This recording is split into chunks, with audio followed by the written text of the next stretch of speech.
Good morning. It is Friday, October the 29th at 9 a.m. It's a crisp fall morning.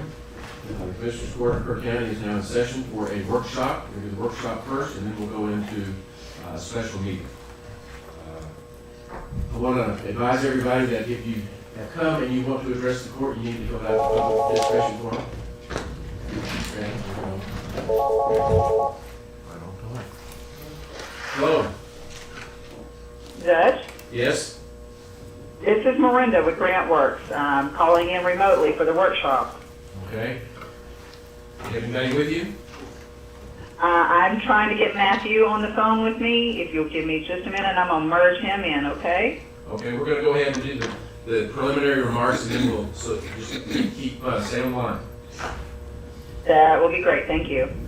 But anyone out in the audience, if you want to address the court, you're going to need to fill out a public participation form and provide that to the county clerk, which is sitting right over here.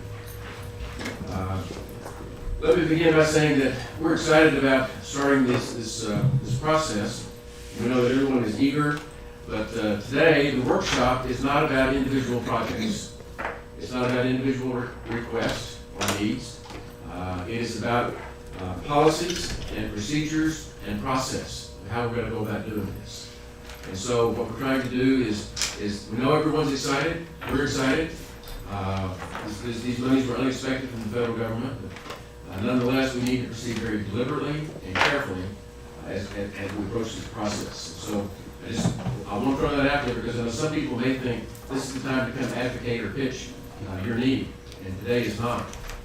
Next Thursday afternoon, November the 4th at 1:30 at the Youth Event Center, we're going to have a public workshop. And that will be to teach you our policies, procedures, and process that we're trying to adopt today so that you can appropriately express your interest and your concern. So I'm just trying to make sure everybody knows where we are with this. Now I know I've got Miranda, what's your last name? It's Harris. Harris, from GrantWorks. Yes. For those of you that don't know. And Matthew Pritt. Okay. Judge Matthew Pritt is on the line with us too. Okay, good. And what you're hearing is we have two people on the line from GrantWorks. For those of you that don't know what the county has done, we have worked with GrantWorks for years. With the East Kerr County wastewater line, they've been our grant administrator. We have a very good relationship with GrantWorks. We think that's long-standing. And we retained GrantWorks to be the grant administrator for these ARPA funds.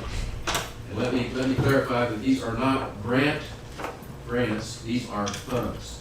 The federal government, through the American Rescue Plan Act, ARPA is what we're talking about. That's the acronym.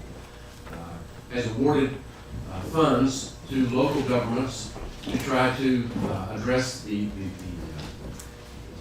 losses that we've had as a result of the pandemic, and also preventative measures going forward if there's another surge in the virus. So with that, we have on the line Miranda Harris and Matthew Pritt, both from GrantWorks. This contract with GrantWorks. Let her introduce the other people. Okay. Miranda, I know we've got several people in the program. Lori Gelson is here. Lori was here with us on. Yes, sir. And then we've got two more at the back of the room. I met them, but I don't remember your name. This would be Aurelia. Could you announce your last name? Aurelia Cardenas, I'm with GrantWorks. Okay. I'm in the Callan office, and I'm glad to be here. Thank And you. Joe Carroll, which is one of our vice presidents and my boss. Welcome. Welcome.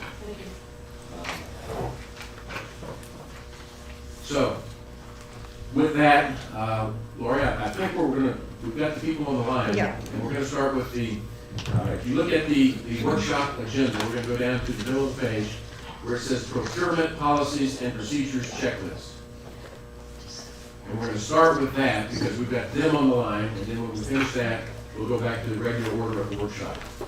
So, Miranda, you want to proceed with that? Okay, Judge, yes, thank you. On procurement, and I talked with Tanya day before yesterday or yesterday morning it was, sorry. One of the things I want everyone to understand is the 2 CFR 200, what we presented for the county to approve, is simply specific to federal funding. We have a checklist that will be utilized for people to confirm that the procurements are meeting 2 CFR 200. However, I want everyone to understand that whatever the county has in place at the local level for procurement purposes, whatever is most stringent is what has to be used. 2 CFR 200 and the Appendix 2 is specifically for federal funding. Now, in the same breath, I'm going to say this. It's advised that the county adopt that as a cover for the county itself for 2 CFR 200. However, it's not a requirement as long as procurement is conducted in a manner that meets 2 CFR 200, but also further meets the local level of procurement policy and procedure. And I think that's what, I'm looking at Jody, that's our tab 4, right? Yeah. And that's the proposed procurement policies and procedures that you're recommending, is that right, Miranda? Yes, sir, that's correct. Okay. And Strictly a recommendation. If this were GLO money, which this is not, this is ARPA money, but if this were GLO money, you would have to have that in place for them to give you a clear, compliant procurement policy and procedure. Even though we take, in addition to that, whatever the local level is even more important when it comes to another agency such as the GLO. Not applicable in this situation. However, your local policies and procedures are applicable, and we have to meet the state and local in addition to covering 2 CFR 200. Does that make sense? Is everybody understanding that? Because I can't see anyone, so I'm like shooting in the dark here. I understand, but I have a question. I think the question, this is Commissioner Letts, is probably to our auditor. What is more strict? The procurement policies here or our local? I mean, it seems complicated if we have multiple policies, but so we figure out which one's the most restricted, that's what we need to go with. Yes, sir, and that's the most restrictive is always the best way to go. And that's why we have a checklist that we'll be utilizing to review local procurement policies and procedures. If y'all's already meets or exceeds the 2 CFR 200, you're good. In many cases, we're going ahead and, we are on YouTube, so we have to go to the podium so the public can hear and see who's talking. Sure. currently anything over 50,000, we're doing sealed bids for the majority of our supplies that we're going out for our contracts that we're going out for. That local policy is probably more stringent than some that you're gonna see here. So we're definitely going to have to just look at it on a contract by contract basis. So, what I'm hearing what you said is that parts of our policy may be more restricted, but parts of the federal policy may be more restricted. So we Yes. need to adopt both, and then we need to figure out which to follow. Is it, that just seems like we're going down a path where we can make a mistake. Yes, I agree. So can't we figure out what's the most restrictive and adopt that? Well, I think what the auditor is telling us, and just so that everybody understands what we're talking about, we do have a county policy for procurement. And anything over $50,000 has to be submitted to the public, and we receive sealed bids. The proposed policies and procedures that we've been sent from GrantWorks is the standard policy and procedure that they use in working with the federal government. Is that right? That is my understanding. And then they have the procurement checklist as well. Yes. So- There are certain clauses that must be contained in the contracts that we're not doing locally that will need to be done. So the clauses in the contracts, you're going to see a difference there also. And how does this mesh with what we've done on the wastewater project where we have a lot of federal requirements? We are going out for bids for all of them, we're checking SAM, we are following both and the ones that are more But stringent. I guess, is that a separate policy, basically, or does it fall under one of the two that we already have? It wouldn't be a separate policy. We've adopted somewhat of these before, is my understanding. There was just a couple of changes that have been made in the last couple of years, I believe. And so this will put us in line with the most current for the FEMA standards, or not FEMA, for the federal standards.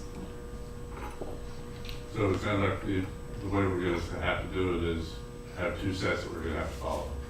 Our local and plus the federal. If you adopt this, yes.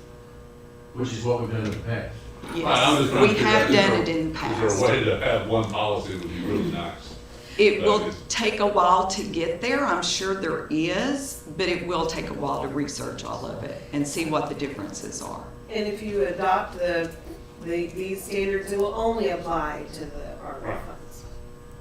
But it'll only apply to ARPA funds, but we still have to look at our local if they're more restricted. So we'll have to go through both. If you Yeah. adopt them. Okay. Which is what we've always done. Right, I'm just, Okay. well, we haven't had that, we haven't really done federal grants like this, I believe. Well, again, Yeah. not the parse words. Yeah. These are funds, Yeah, federal not grants. Okay. So we're kind of in uncharted waters that we're trying to do right. As I understand it, GrantWorks has recommended their standard policies and procedures that you use on a regular basis, that you use with our East Kerr County wastewater line, and that you're very familiar with. And you have, if I understand correctly, you have worked with us with regard to our more restrictive requirements on a few things. And so we have to kind of pay attention to where we need to apply our more restrictive standard, because that's what we're trying to do, right? Yes. I don't know that we adopted this on the wastewater project, because those were through the state. We adopted, and there was federal requirements in the state. That's a minor detail. I understand what you're saying, Judge, and I agree. But I want to make sure the public understands. What we're really concerned about here is that we do it right. If we do it right, then it's going to be a win-win for everyone. There's a clawback provision in the ARPA funds.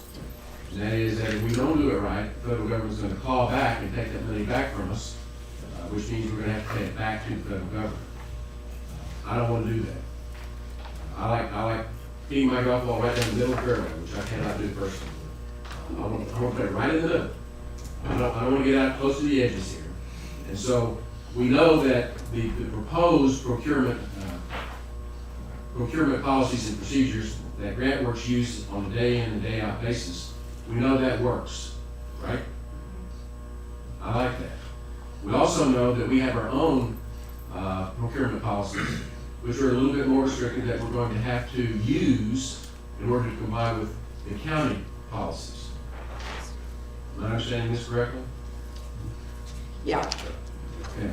And so that means we don't have one set of papers that we go to and say, this is the Bible. We're gonna have to go to our policies as well as the proposed policies and the procurement policies and procedures proposed by GrantWorks, which they use day in and day out in administering grants. And we're gonna use the same standard with regard to these funds. I have one more question to Miranda. And I'm assuming then that if we were to enter into an agreement or choose to spend some of the funds with a nonprofit or any non-county entity, that entity will also have to follow this exact procurement policy. Is that correct? For federal funding, that would be the most advisable. When it's passing through, it's all being the hub and it's passing through your entity, those federal streams are attached to that fund all the way through till it just dies. In other words, yes, I would advise that. However, I would suggest that you have your county attorney review it just the same. Yes, and I think I can add to that. My name is Jo Carroll. It's JoCarroll. If the court chooses to select a subrecipient, you don't actually have to use procurement per se. You can write a policy on your selection. I think she is very familiar with that kind of process. But when it comes to, once you grant those funds to that subrecipient, they do have to follow the federal procurement policies themselves. That's the string that follows all the way through, right? Yes. And the accountability, 30,000 years. And the reason I bring it up is because I'm familiar with this with the East Kerr County policy. This is really for the public, I guess everyone in the room knows this. That means that you have to work with minority businesses, have special provisions for minority businesses, special provisions for women businesses, labor surplus and firms in the area. There's a lot of requirements about the type of companies that you can use, and I'm sure there's all kinds of labor certifications that also have to be followed, that will have to be submitted back to the county, and then the county will then submit it back to in our records. But I mean, it's going to be very cumbersome for the county and for anyone that we choose to work with on these funds. It's a lot of hoops. Which is one of the reasons that we hired GrantWorks, because they're the hoop jumper. But I just want to make it clear to the public that if any nonprofit chooses to apply, there's a lot of stipulations that they're going to have to follow. Okay. Thank you. Thank you, Ms. Carroll. Okay, any other discussion about procurement policies and procedures checklist? I gather by this conversation that GrantWorks is who does all that matching to make sure we're in compliance. Yes. Okay. And the way I envision this, and this is just one person's perspective, is as we receive applications, and whatever pre-application processes we have, that as we receive applications, they're going straight to GrantWorks. GrantWorks is going to go through and make sure that we jump through every loop, that we follow this thread, the tie, all the way through. As they review it and send it back to us to make the decisions as to which ones are going to be granted or not. But then, once we make the determination of who's going to get the funds, we still give it back to GrantWorks because they're the ones that follows that thread all the way to the end with the federal government to make sure that we've dotted our I's and crossed our T's and we're not exposed to any fallback. Are all on the same page? So far. Okay.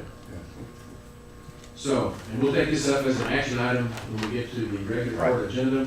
But what we're trying to do is let the public know that we are following the recommendation of our grant administrator, GrantWorks, with regard to these policies and procedures in trying to do this. And it's a little bit more complicated than we're used to doing, but it's something that we have to do to minimize any liability exposure that we have. Anything else that we can do on this one, Miranda? No, sir, Judge. I think you're on the right track, and I know Joe and Lori will take great care of you. You always have. We've always been very pleased with your services. Thanks so much. I appreciate y'all. Okay. So we'll move on to, let's go back and kind of start at the top of our workshop. The discussions will include, but not be limited to, the introduction, which we've already done, procurement documents. Is there anything we need to already talk about on procurement documents? Rosa? Okay. Rosa, I know you have some remarks that you're going to present to us. Is this the appropriate Yeah, time? just go ahead and when you get to me, then I'll be there, I guess. Which one is you, though? I think about the last 5 The last 5? or 6, I don't know. Just, you want me to take it over now? Yes, if you would. See, I got that feeling. Well, I want you to remind you that this is my 11th day working on this project. So I don't want to apologize because I really don't feel like I need an apology, but so that we kind of know a little more than what we knew Monday. So hopefully by the time we get through today, you guys will be able to approve most of this stuff. Environmental review is the next one, and I guess that's a part of the program, is if any of the projects involve anything that will require an environmental review, that will have to be done before the funding is done. Is that a good way to put it? Correct. Good, okay. And then reporting, of course. Question on that, and Oh, what go we're ahead. talking about there. Yeah. Is if someone's doing something on property, building something on a piece of real estate, that's what we're talking about, correct? Yes. Right, if it was in the floodplain or, whatever, if it's an endangered species were involved or something like that, I doubt we'll see anything like that, but be known that it's in the rules. Okay, and then reporting, we'll have to, as we just talked about, be sure that all the reporting guidelines are followed, and both at the county level, and GrantWorks is gonna help us with that, so that we keep everything in line as we go along, because this is a lot of money, and we don't wanna mess up and end up having to pay back money because we did not follow the right guidelines. And then project list, I think the other day we gave you copies of categories of spending, that appendix 1, the one that we ran off that has stuff on both sides, that are things that are possibles that counties can look at, cities can look at. And we identified several that we thought were probably in the area that we'd want to look at already. And clean water and infrastructure issues and small business economic assistance if anybody applies for that. Public health expenses with our medical providers, communications, law enforcement, and then prevention in congregate settings like nursing homes or prisons, jails. We don't have any prisons, but we do have a jail. And dense workplaces, which I am not aware of anything like that. And the school district and the city got separate funds out of this. And so the schools have already addressed, I believe, all of the issues in Kerrville Public Schools, and I'm sure the outlying school districts have too, because we haven't heard anything about or from anyone about that. And what else was I gonna say? Oh, I think that covers that. I don't know of any dense work sites that in this community. Well, and I don't mean to interrupt, but one thing I think is important for all of us to remember is that there are 5 basic categories. Right. And 4 of those 5 require that it must be related to COVID. COVID-19, And exactly. the only one that does not is the infrastructure. And the infrastructure is only clean water and communications, no. No, broadband. Broadband. Yeah. So anything outside of infrastructure is gonna have to meet a COVID-19 requirement too. Okay, we talked the other day briefly and I updated, and you should have the intent to submit form, so let's talk about this first. With a lot of federal grants, with our indigent defense grant, with energy grants that I applied for when I was working for the county, the first step with it is you go to a workshop, you hear about what's going to happen, how you deal with whatever topic you want to submit a form for.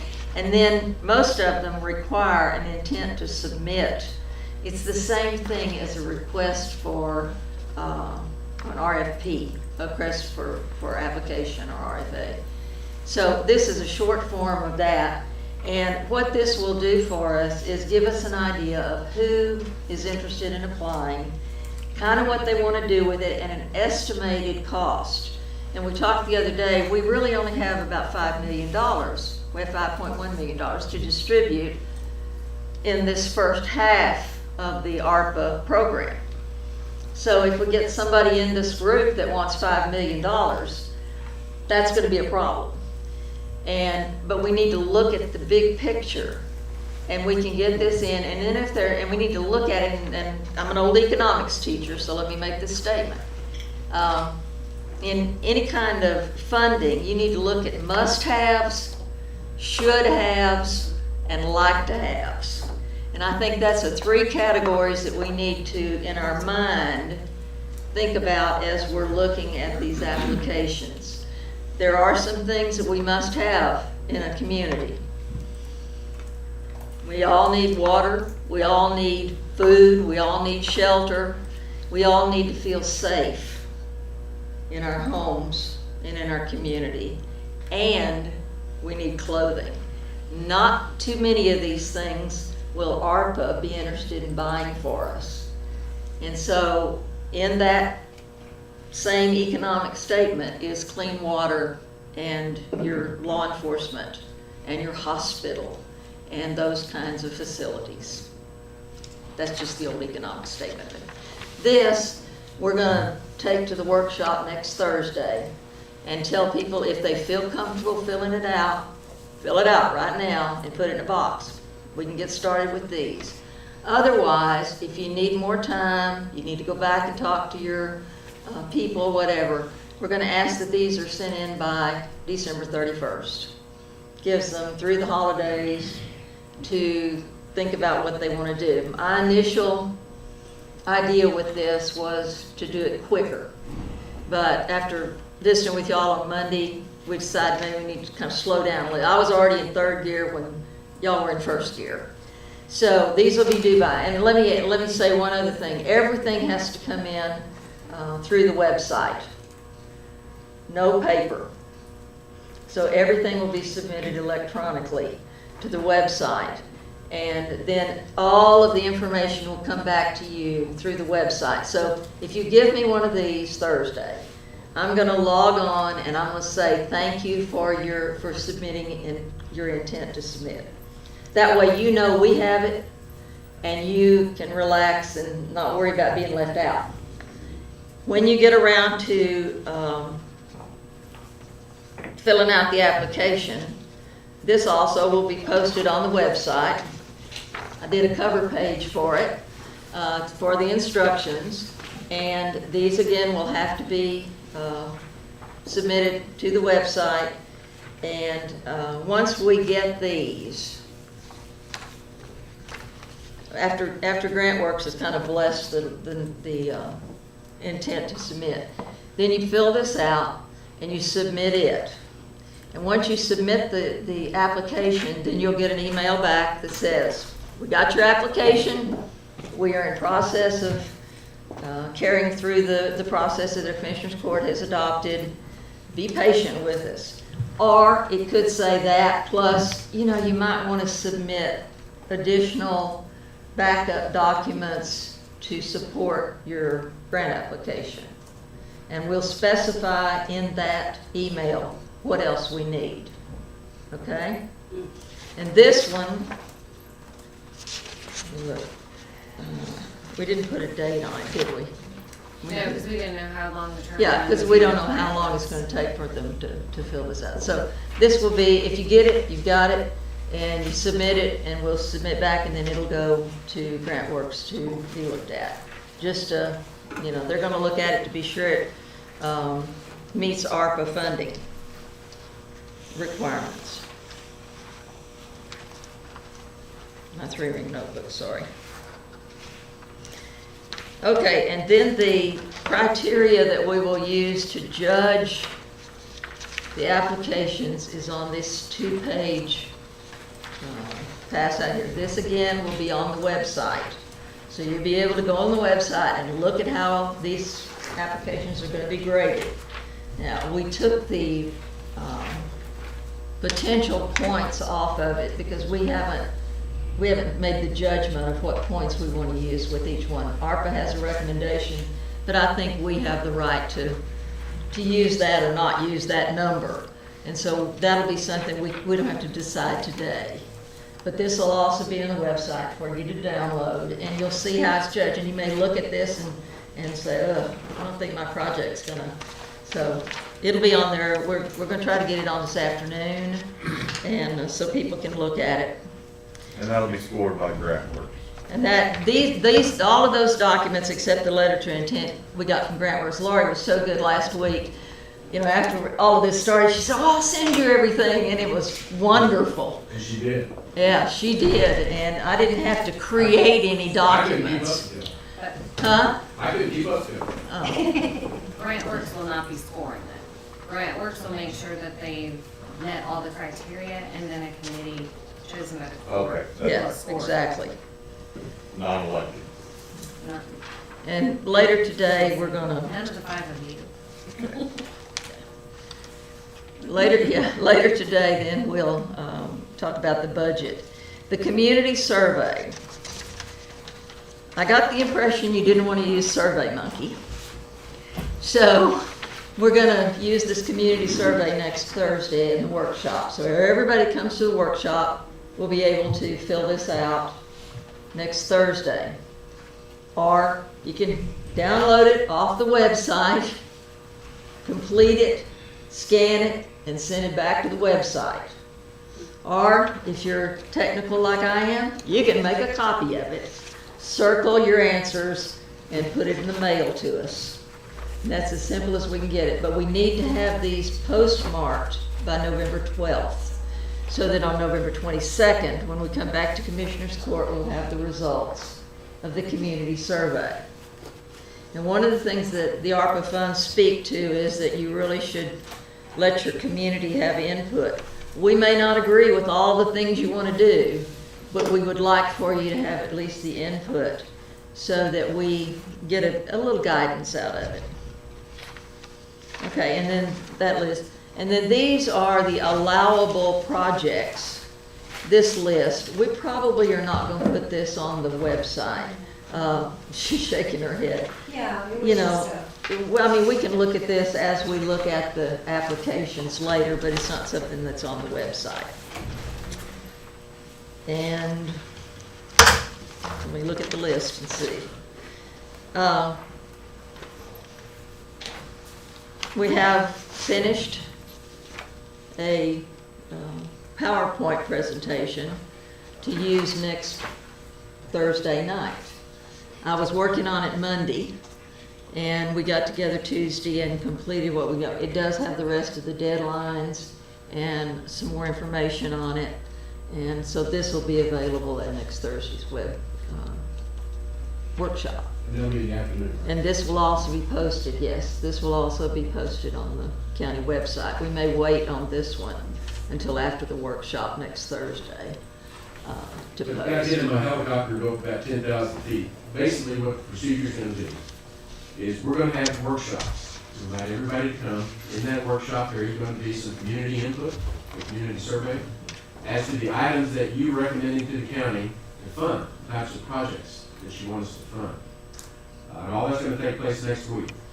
And then after that, you got until the end of the year to do your RFA, your request for application, which we call the intent to submit an application. You can call it whatever you want, but it's basically just your intent that you're gonna put together a comprehensive application at some point. But this is to send to GrantWorks. What this RFA, this intent to submit, is gonna do, it goes to GrantWorks to be screened. Does it qualify or not? If it doesn't qualify, then we can't consider it. If it qualifies, it comes back to us. They all come back to us, but the ones that qualify come back to us. And those are gonna be scored.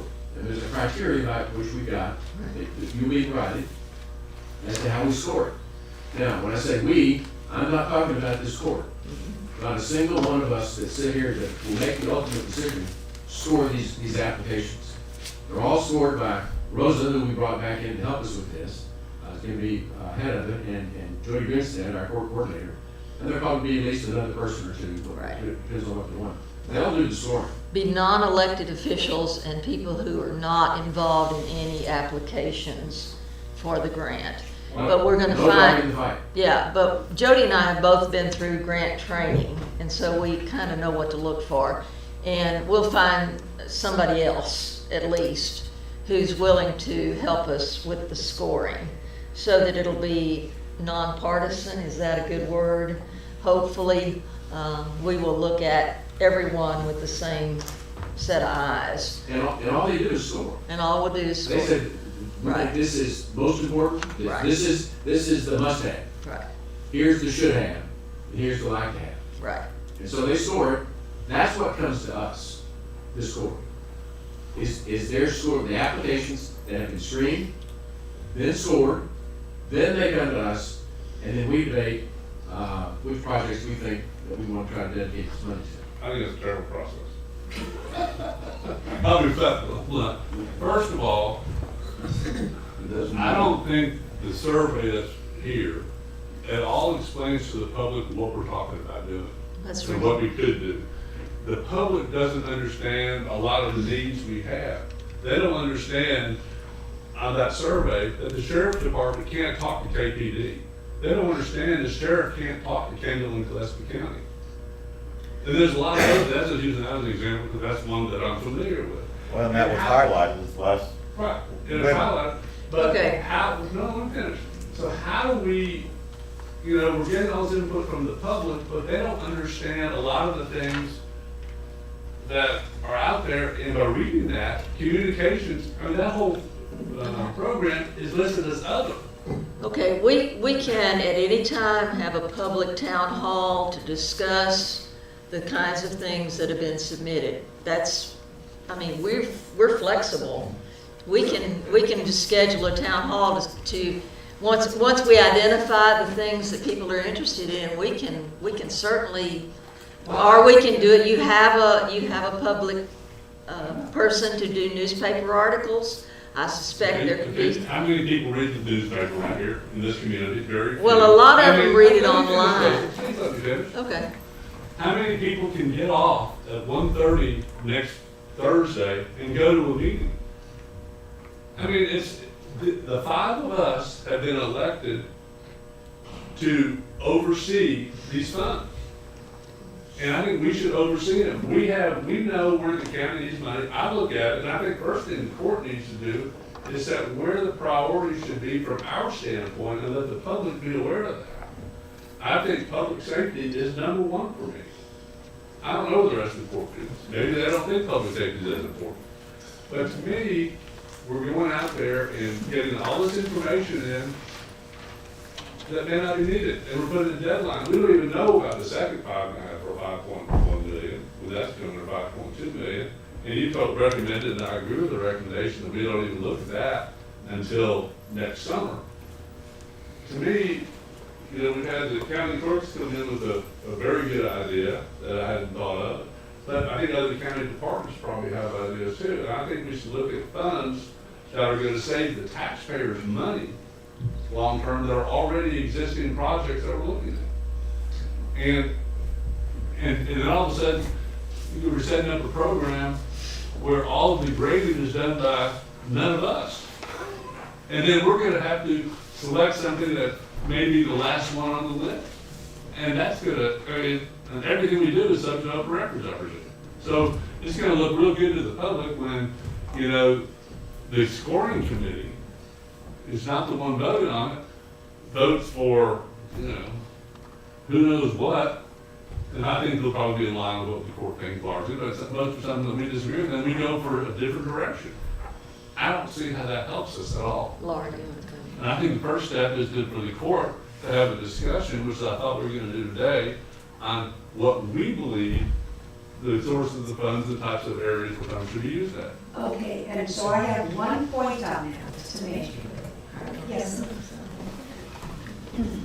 Okay, so to that topic, exactly. I was under the impression that there were 9 categories from the expenditure sheet that were chosen. Not by me. Okay. then Okay, we- so let's do that Yeah. then. Good. And that way, instead of using all of this information and opening it up for everyone, you can narrow down the project list. How's that? Would that help? That would help.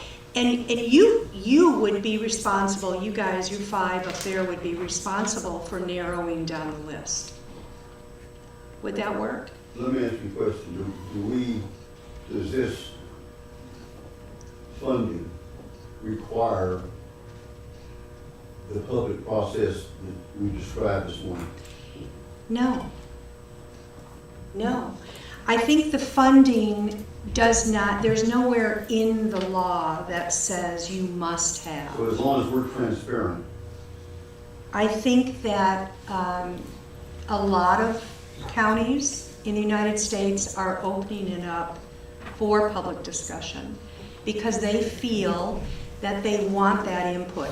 However, they have limited it to the areas for discussion to maybe 4 or 5 out of this sheet. So they may have said, well, we're not interested in 1, 2, or 3, but we are interested in 1.4. So 1.4 becomes an area that we want to look at. So put 1.4 and maybe choose 5 out of this list. So all of your projects that come in will fit under those 5 categories. Lori, let me tell you what I'm concerned about. Yeah.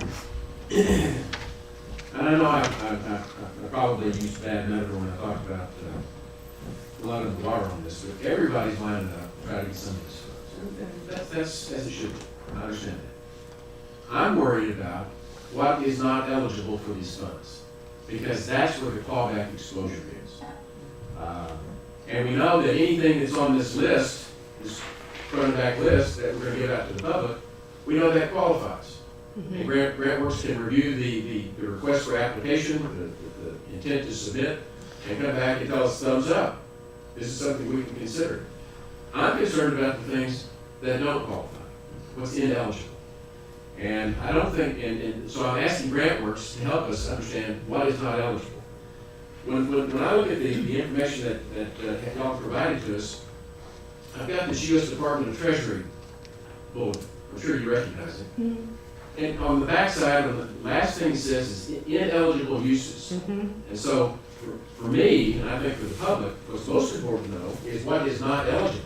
If it's not eligible, it might be the greatest thing in the world, but if it's not eligible, then we ought not be considering it for these funds. If it's not eligible, it wouldn't be on this list.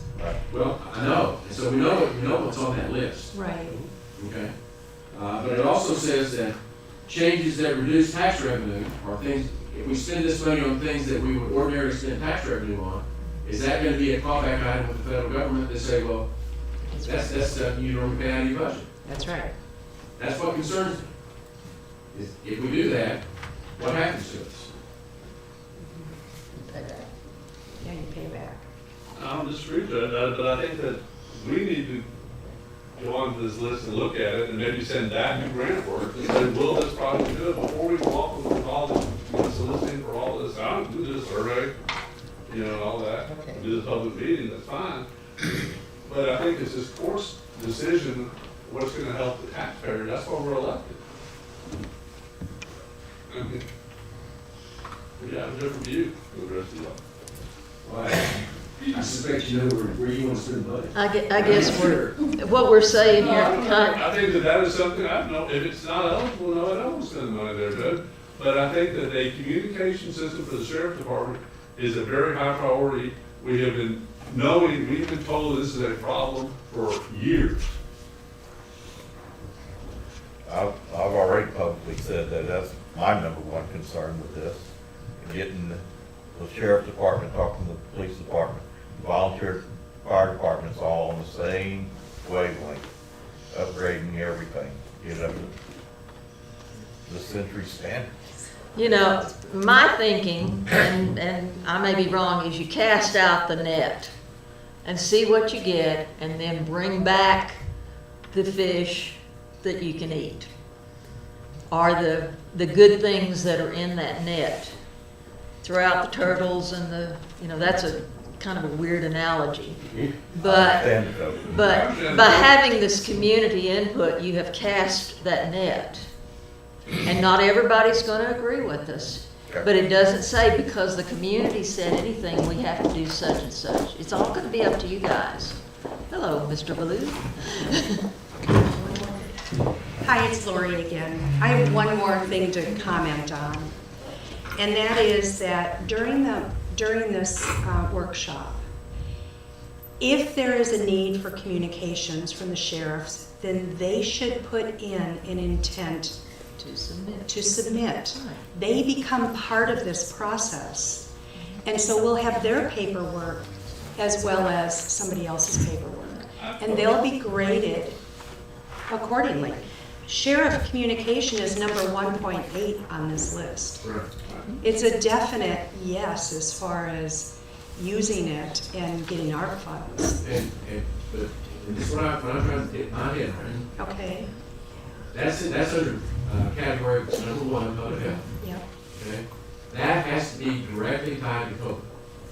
Yes, and it can be. It can be. There is information in the rule itself, in the interim rule, that you can, I can cite for you where it says it in there as far as communication. So yeah, you can definitely justify that. Okay. Because when I look over on number 5, we've got clean water, drinking water, and broadband, Mm-hmm. the infrastructure. Right, Those are the ones that don't have to be tied. that's correct. to coast. That's correct. But I think the public, I mean, and just make sure I'm understanding what you've been telling us, is that we can spend money on something that's gonna, that was a problem when COVID was here, and we can spend money on something that's gonna improve it in the future, which would be the communication for the sheriff's department. That's why it qualifies, correct? Well, it qualifies because under the rule, that was part of some of the problems that people faced, is they didn't have a connection with communication between these services. Ambulances weren't talking to the sheriff's department, weren't talking with 911. There wasn't a communication, it was a real lack. So that's why you find it on here. And a lot of counties are doing exactly what you're asking to do. Now again, GrantWorks is not going to tell you how to spend your money. I can just tell you if it's eligible, and in that case, it's eligible. Well, then it seems, if we're gonna do the survey, and I'm indifferent whether we do the survey or not, but I think we need to be clear as to the types of projects that we're looking at. And I think the form that was in here, and it sounds like Laura's recommended, that we go through this and somehow in the next, however long, figure out what categories we wanna ask the public to give us input on. Off of this 2-page list. Only because it narrows your list. Yeah. I think so. And I think in the workshop next Thank you. Thursday, we can, in the course of the presentation, bring in some of these things that you're saying now. We can make that group aware, and by doing it on YouTube, those people will become aware of it, and then using your media to expand the need for it. By the time the deadline for intent to submit comes, or the time for the applications come, I think you're gonna narrow it down some just by attrition, because people are gonna say, I'd like to have such and such, but it's really more important for the sheriff's office to be able to know where to find me, or the ambulance be able to find me if I'm hurt. I don't think that's gonna be an issue at all. I think you could sell that issue quite easily. And I think on the, we went out with the public, and the reason I brought up and pointed out the federal requirements on procurement, it is not easy to qualify, to build under these procurements, unless you're almost a governmental entity. Correct. I mean, it's, or a really big company. I mean, and I'm very familiar with those because of the East Kerr project. And I see the certifications that come in every pay request about you certify where the materials were purchased and all that other stuff, and that's gonna be required here. To me, the first, most important thing to me is really to go to the other county, all county departments, and let them fill out applications. And I'm not going to the public, but I think it's gonna be really difficult, and I don't see that happening. Because I think we need to take care of the county departments first, with helping all taxpayers. And that's, to me, the first step. And I think that there is a real good, where I look forward to GrantWorks' help, is I think like the county clerk's request, or idea, for improving the way we keep all our records, retention and all that. That doesn't qualify, but it's a good idea. So, to me, it's just kind of focused on county first. So along that thought line, I was going to maybe offer this thought. We've seen some counties that take their budget and they set aside a certain portion of that to where, because to your point, that, you know, who best in your county to know exactly what your internal needs are other than the commissioner's court? And they set aside a certain amount that they know, maybe the sheriff's department communications, if there's a drainage project, if there's water issues, water lines that need to be repaired, whatever the actual needs are, they take care of those needs, and then they're only allocating a certain amount, okay, maybe a few $1 million that they're willing to distribute to outside organizations that address the type of services that counties don't provide. You know, counties don't typically provide services directly for businesses or for households that need help with rent or with food or medical care, and those services are typically provided by you know, nonprofit organizations. So some counties are taking care of the issues that they know their county needs, then they're setting aside a certain amount of their award to cover the other types of services that the county doesn't provide itself. Just another thought about I this. think as long as the public is very much aware that the likelihood of them getting funded is pretty small, almost. First, out of the first 5 million, 5.2 million, negligible. If they want to submit the application, fine. Now, we get the rest of the second 5.2 million, they'll open up. The survey could play kind of two roles in this. We can make clear the first half of it. It also will give us an indication of who's interested in the second part of it. The other thing it's going to do is something this community probably needs to do, and that's to look at the global needs of others and others who identify things. There may be other grant streams that we can look at to suggest to them that they apply through that grant stream. Because there are grants out there that are not federal grants. We have some great foundations in Texas that help particularly nonprofits. And so what we could do with this is identify the needs of a broader spectrum of people in the community or organizations in the community. And then I don't think anybody's going to be mad at us for surveying them or asking their opinion on things. And it makes us look a lot more transparent, and I just think it would be good image. They're not angry about the question, they're angry when they don't get what they ask for. Well, That's how that works. So I want to make sure that the grant work, we've got grant work here today, understands my concern. I can't speak to what the legislative intent was when Congress passed this act, the ARPA Act. But I can read the materials that they put out to us. And when I look at these, and I read off these categories, the public health, negative economic impact, I know Jack's here to talk to us about that. We've got services to disproportionately impacted communities.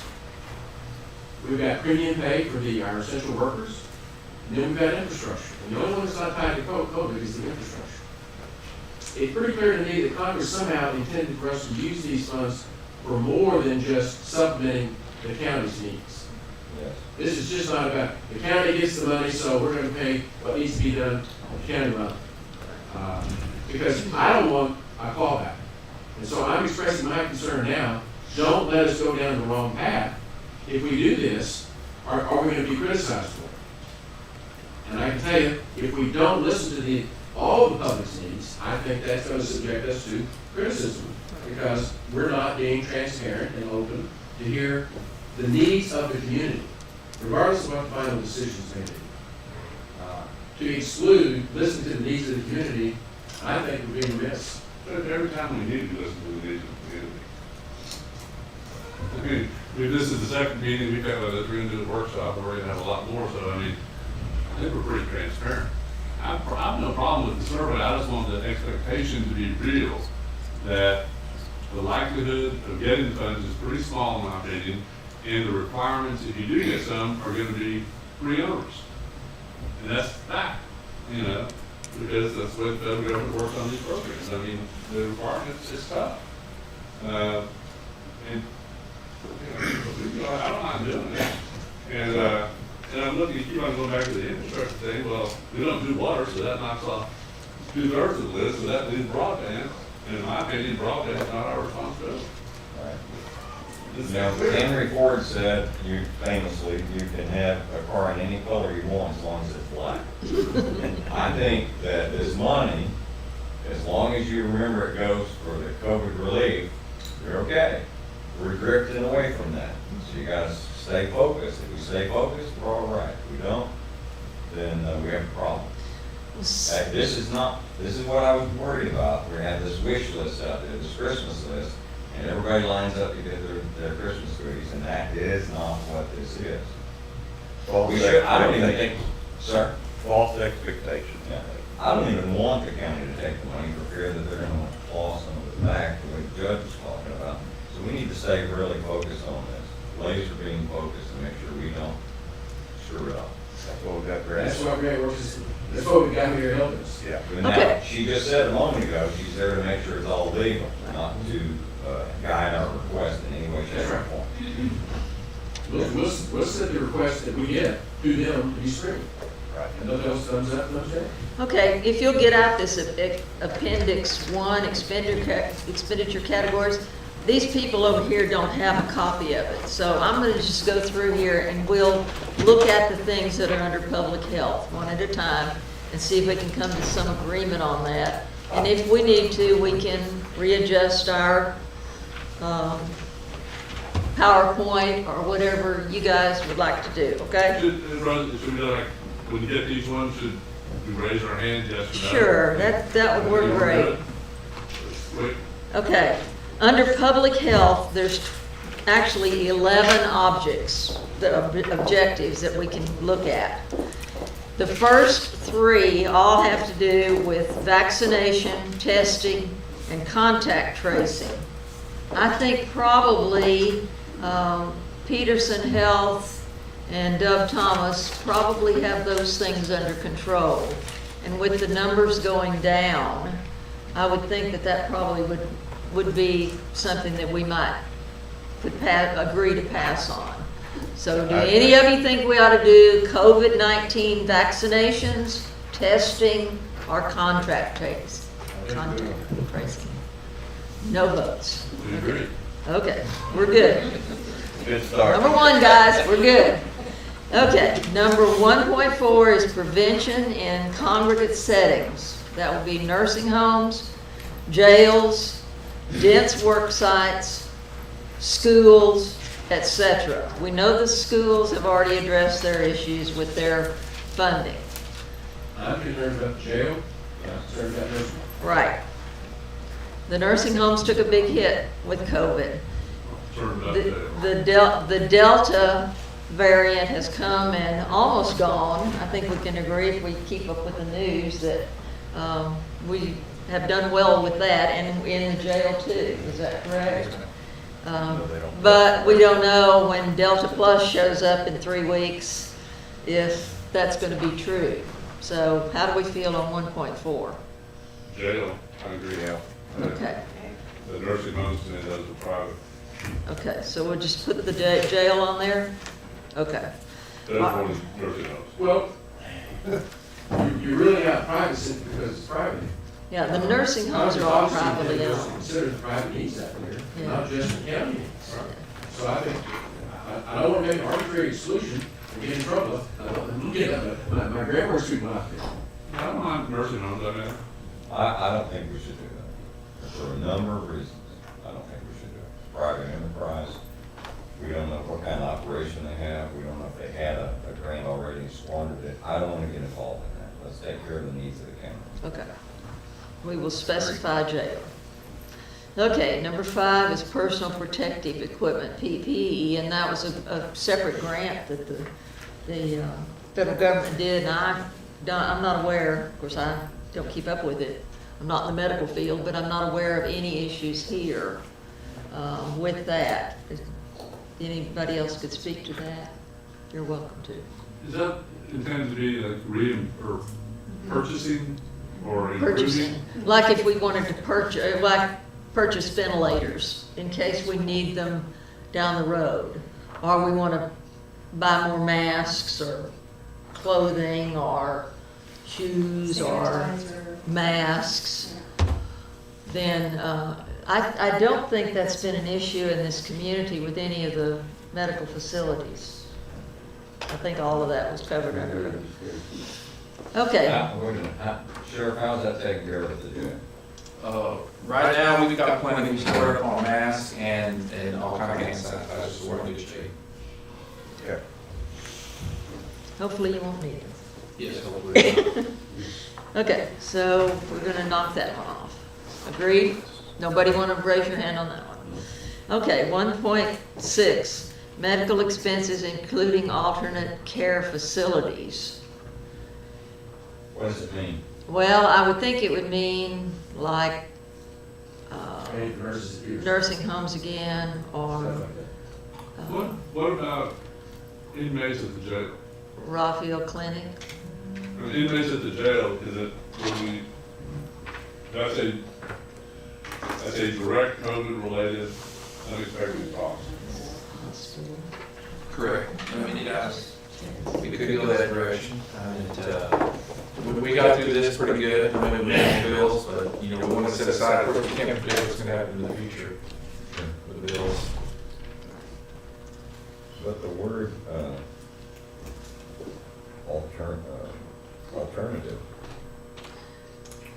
is not, we need a definition of what that's supposed to mean. What are they talking about with alternative? I would say You all they're know? talking about like youth facilities, something that is not. Halfway houses. That is not, yeah, something Yeah. that's not a nursing home, a prison, a jail, or a school. Isn't that emergency hospitals? It could be, any kind You're of talking about setup. a triage setup? Yeah. Well, yeah, like in San Antonio, you have all these little standalone emergency things. Most of them are privately owned. So that is not a present need. The money is there, and we could come back to that at some point. Okay. Since it's on the list, we can use it at any time. Okay. Well, all I was, If need be. we had that conversation with Peterson, and when they had that severe nurse shortage. Right. And I don't know if they're gonna want us to submit an application or not. I don't know that we would agree to, Right. to fund it. But, they certainly have had extraordinary expenses. There's no question about that. Leave it. Okay, well, I'll just put a question mark by that one. We can go back to Leave it it. on there, I think. Okay. We're in Oh, agreement. you want to leave it on? Okay, I'll let you think about leave medical facilities on there. One? Okay, we'll put a question mark by it.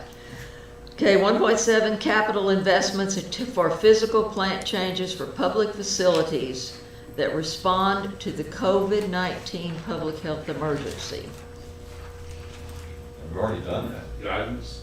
I'm not aware of any pending Well, things like And that. I don't think this is not ultra high on my list, I think Okay. that's possible. But, well, no, not, as an example, are we talking about the Hookham Event Center, improving the ventilation or electrical in the Yes. one room? That's the kind of thing it could be, Only because it's an evacuation center, right? potential evacuation center. Yeah, Or emergency school. operations center. Yeah. So, it could, it's just, it could be, I suspect there's not enough money for, Not to do something like that. but, I mean, but I could say on the list. Well, the other thing, let's take a hypothetical. The Methodist Church provided a place for people to come and get their shots for weeks and weeks and weeks and weeks. Could they come and make a grant application for their staff and their utilities costs during that time? Well, this is capital investment in physical things, so there's other categories for that, Yeah. but this would be for more, you know. Right. Okay, so we're Now- leaving that one in? But a question on that is, what about internal communications in the courthouse? Does that come under that category? No, keep going. Okay, Okay.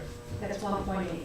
that's one point I do. Okay. This could be an expansion to the courthouse so that you could have more separation with your staff. We've seen some counties adding on to their facilities, We're doing that. physical. Okay. So I can leave the category in. Okay, we're leaving that one in. Okay. That's a good one. Okay. All right, 1.8, other COVID-19 public health expenses, including communications, enforcement, isolation, and quarantine. And we put in there IT. That was the one where we put the IT We put IT and emergency. and emergency services in that category. And we all Right. Is that good? And we all know that one's Good on good. that. Okay, do we need to vote on that one? No. Okay, okay, we're good with that one. All right, 1.9, payroll costs for public health, safety, and other public sector staff responding to COVID-19. I think we've done that. Good job. It's already been done. Okay, all right, so that's an X. Okay, mental health services. Anybody think we ought to open it for mental health services? We have a lot of that kind of stuff in the community that's already funded under a lot of state and federal monies. I sit on the MHTD board, and mental health has definitely been affected. Oh, yeah. Mental health has Oh, definitely yeah. been affected. That's an MHTD issue. If the MHTD wants to submit an application, I have no objection to that, but at the same time, that's not really within our purview. Our scope. Anybody want me to leave that one on there? No. Okay, 1.11 is substance use services. Anybody want to be, Same category, kind of. let's take a vote. Well, Okay, the one thing that might qualify for that is we do have our veterans court. Our alternate court. There's a lot of substance use in that. That is drug court, not veterans court. That's right. But that's an ongoing program. Right. Now, that's too vague, the connection. Okay. And 12 is, okay. All right, the next category, is other, and we put other on there just in case somebody, had something that we didn't think about. And when you put other on there, there's nothing that ties you to agreeing to it. It just gets you, again, another, and there may be some idea out there that we haven't thought about. I don't have a problem with that. Yeah. Okay, good. Okay, that takes care of the first category, and that's public health. The second category is negative economic impacts. 2.1 is household assistance food programs. We already have those. And we have a food bank, and we have the Methodist Church has a program where they work with the San Antonio food.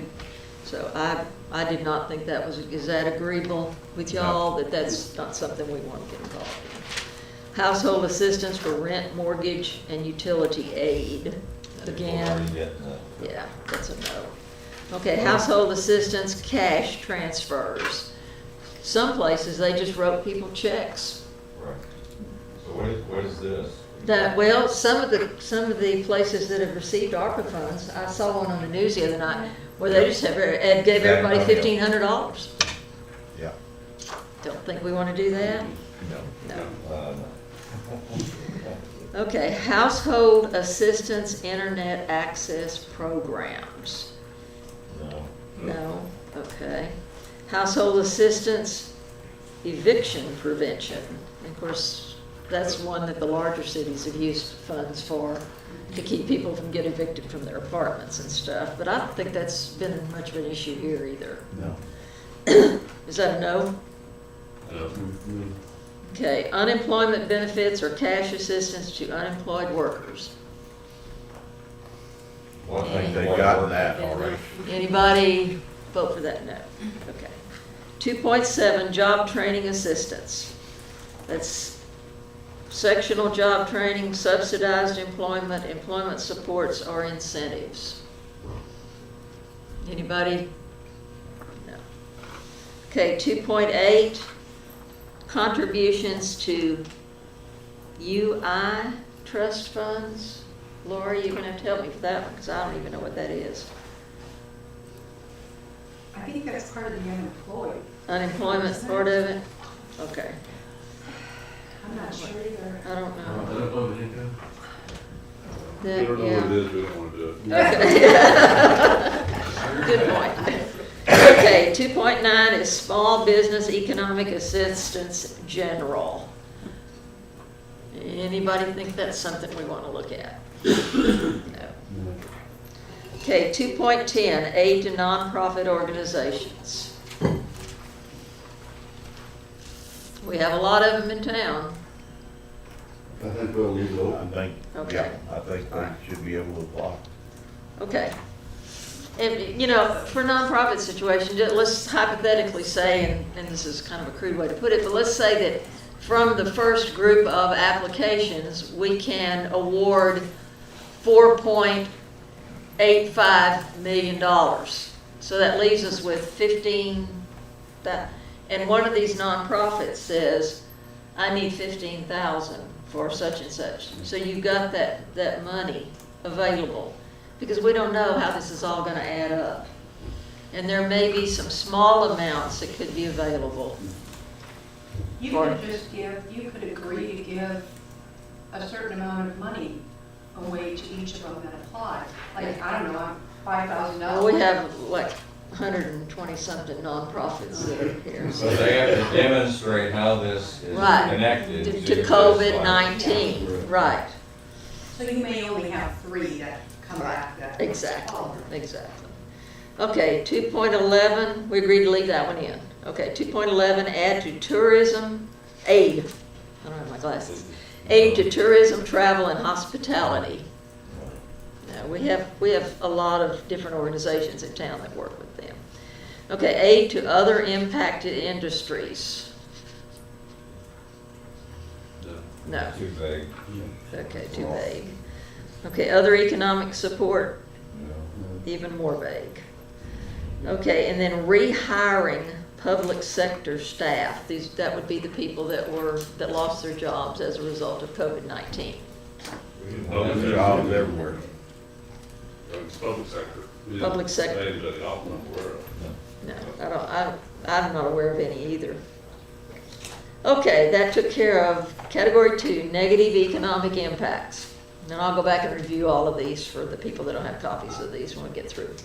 Okay, section number 3 is services to disproportionately impacted communities. Okay, first one is education assistance in early learning. Rosa, I'm gonna stop there, but the first 5 are all education assistants, Yes, and I'm looking to get the money that was given to. yeah, are we agreeable to do 1, 2, 3, 4, and 5 right off? Okay. Okay, and then 5.6 is healthy childhood environments. This would be child care. Anybody interested? No. Okay. 3.6, right at the bottom. Okay, 3.7 is healthy childhood environments, home visiting. No. 3.8, healthy child environment services to foster youth or families involved in the child welfare system. Now, the county already does some funding with that, and just regular funds. Okay.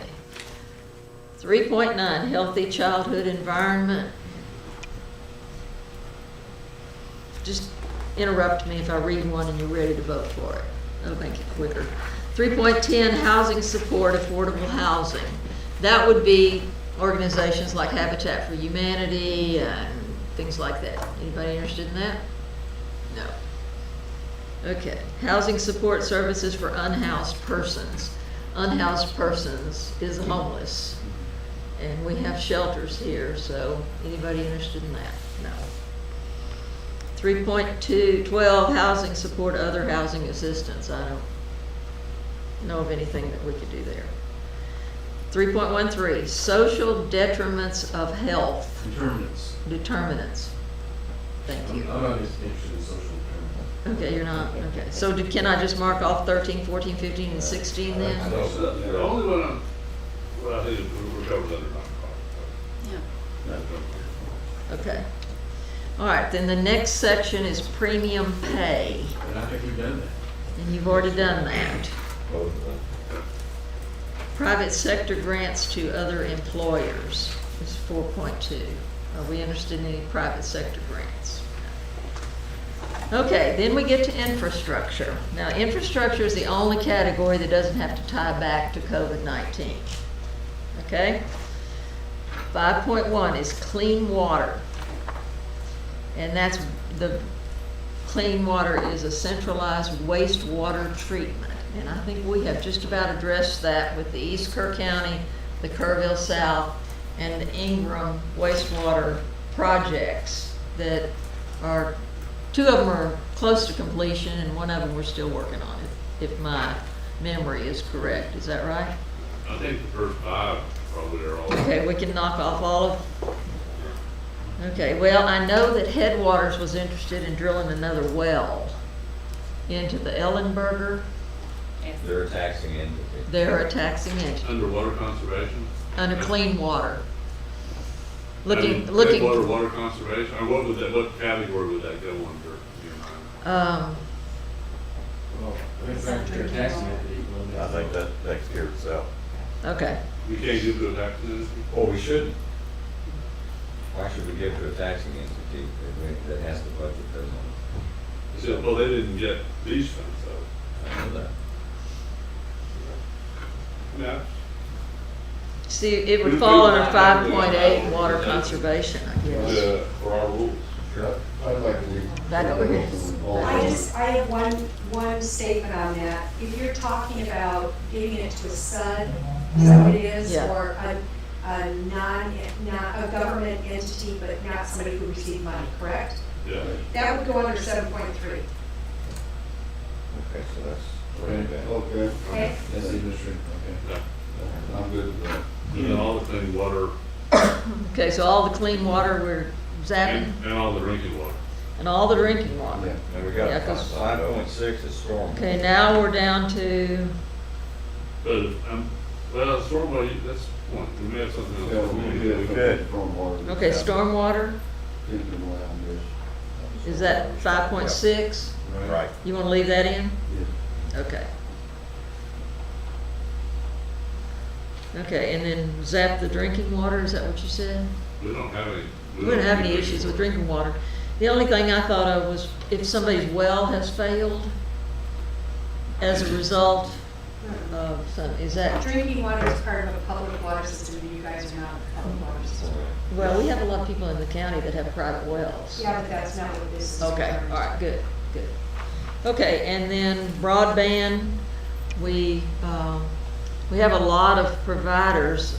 I think most of your electric company, I mean, your telephone companies, your telephone companies are either already using broadband or broadband under development. The problem is out in some of the areas of the county, there is no broadband, and when kids are going to school on virtual learning and they don't have I internet. think it should be done, Uh-huh. but I'm not sure this is a high priority for the use of these funds. No, but But I'll make it on the list. I'd like to leave it on the list. Yeah, I like that last mile part of it, where a family here's the receiver, but it's not at their house. We've got a lot of privately owned, and even public utility communications companies provided by. Now we've got utilities, LCRA, and Air Electric are also providing it. The only thing that I would be interested in looking at is if we get the last mile, get from whatever their transmission line or communication line is to the home. Leave it on the list. The last mile part, Yeah. I live in one of those areas, so do I. and it's all around me, but not where I am. And I don't want to spend money on To that. connect. I think, I mean, I'm in the communication business, I have to deal with it, but I don't think we should spend money on it. I'm indifferent. It needs to be done, but Okay. no. Okay, broadband other projects, then we can mark off. And then category 6 is revenue replacement, and that's the provision of government services. And Dave's working on it. Lost revenue. Lost revenue. If as a result of, does this one have to be COVID-19 related? Well, Yeah, it is, it has to because be.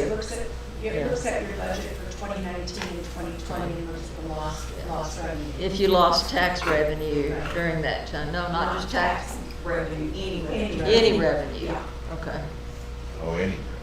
Or And any, it allows you to pay yourself back. mean like filing fees and everything, that kind of Yes. stuff? Correct. But it has to be overall, so we're working on these calculations. Oh, boy, take that number. That's, That's, you have one for you. 6.1. Okay, 6.1, yes or no? Is that something that needs to be on this? No, Because, no, it doesn't. Okay. that's governmental.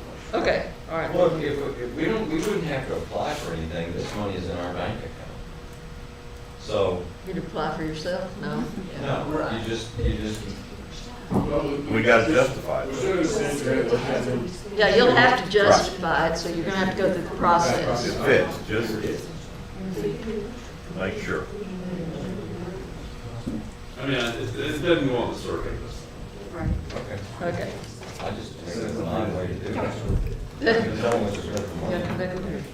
Okay, so just quickly on that, it does not go on your survey. This is done internally with the auditor. Yeah, okay.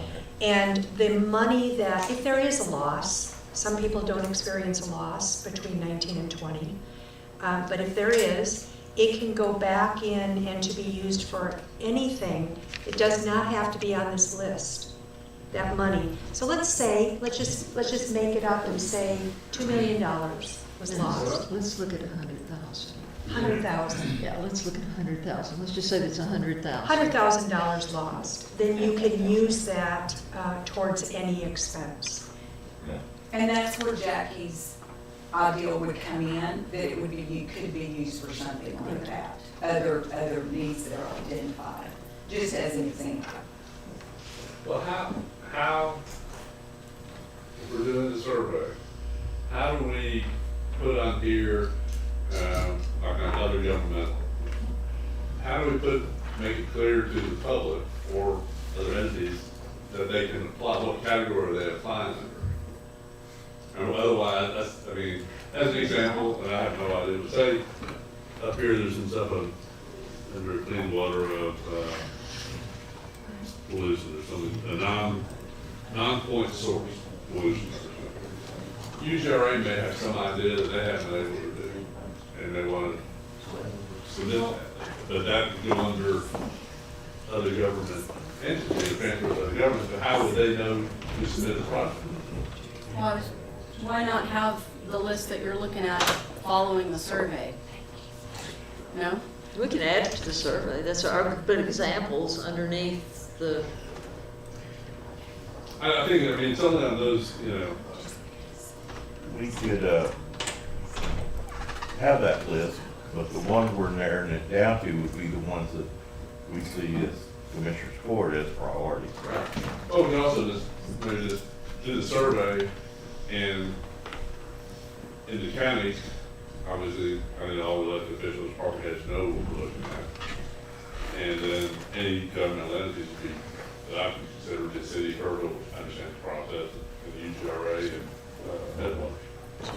And if they want to submit a project, they're free to. And under what category? it would be under 7.3. Yeah, the other government. Right, other governmental entities can also include the ESDs. Right, or yes, Yeah.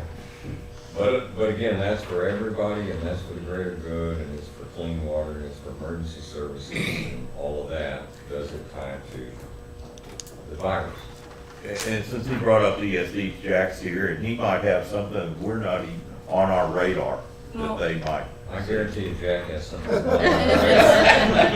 If If I don't buzz first. it's not on the survey, wouldn't it just be on the intent to submit? You know what I'm saying? Well, Like if it's not on the survey, then this will be. Okay, so does this fit under the category? I'm not trying to dismiss your question, I'm trying to get it framed in my mind before we proceed with that. Does this fit in the category that does not have to relate to COVID-19? Administrative? What, I'm sorry, the 6 or 7? Money provided for UGRA or one of these others that are taxing entities or ESDs? No, Is that- the administrative category, 7, 1, 2, 3, and 4, does not have to tie back to COVID. Oh, it does not. It That's does general not. public health, then, basically. I gotta figure out where that fits in this, in my mind, so I can follow along with the whole thing. But, Because general public health, it seems to be that that's a category, and then COVID-19 to protect the health of people specifically from that, or to mitigate that. That seems to be, it looks like we're dealing with two categories here. Correct. Okay. but you mentioned before that we wanted to give headwaters money to drill a well if you wanted to transfer it out of the government. But wouldn't we have to say that somebody out of that well qualifies under the COVID? I mean, That's what I would. No, yeah, Public health in I general. mean, if we transfer it to another Headwaters is government, the underground we have water to go district. back up and find another category that it goes to. You would. Right, yeah. So if all these water things pertain to us providing water, which we don't, and that's what you said, I thought I heard you say earlier, maybe you did or didn't, then that would disqualify using water concerns, since we don't provide drinking water to anybody. For your own entity. But if you had a SUD, a supplementary utility district, who is a they did not receive funds. Non-recipient. And you could turn around, and if they're in your county, you could turn around and gift them X amount of money to If they use didn't to- receive funds? is If that they didn't pretty much- receive funds. SUDs did not receive funds. Okay. Cities and counties only receive funds. But that's a utility. It's That's not a it's, water district. it could be a water district. If anybody who did not receive funds, so anybody who is not a city public water utility system, or a county who owns a public water utility system, whatever you want to call them, there's quite a few different names for them in the state of Texas. I'm just saying SUD because it came to my mind. It's a special utility district. You don't have any idea. Right. I think, in my mind, we don't put them on the survey. We can, there's very few ESDs or qualifying governmental entities. If they want to submit something, they can, and then Grant Works will tell us that it qualifies.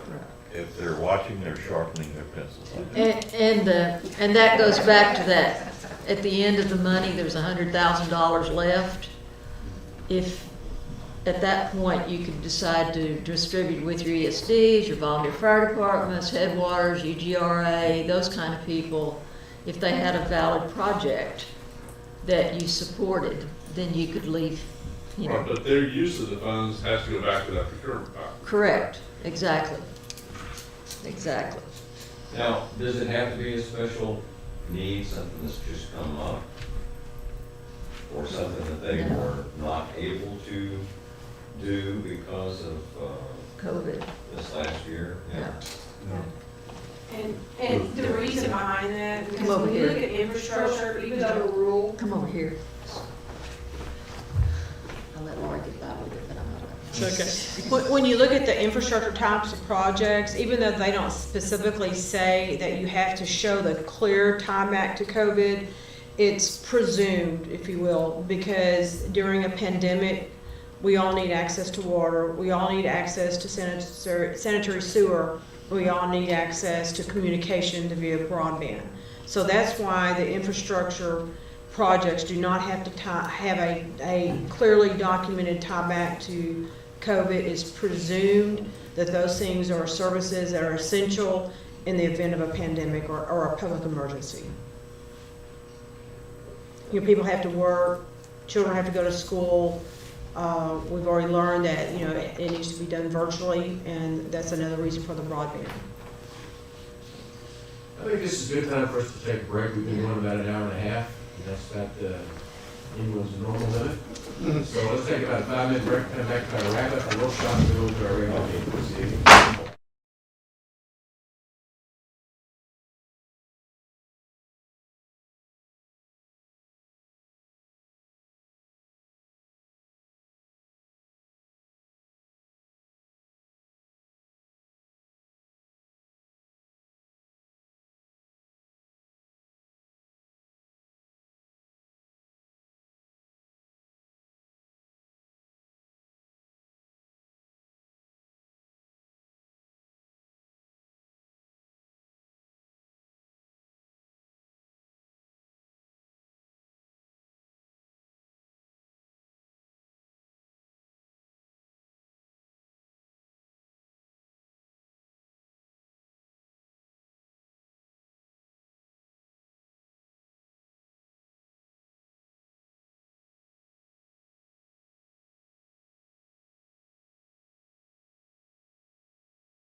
Court, come back to order. I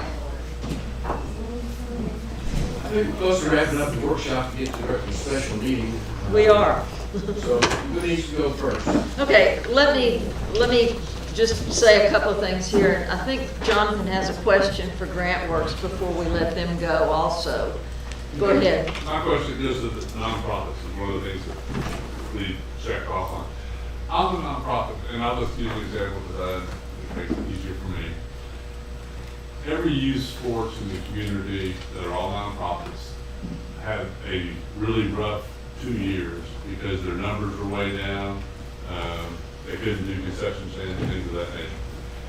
We have a procurement policy which is pretty restrictive.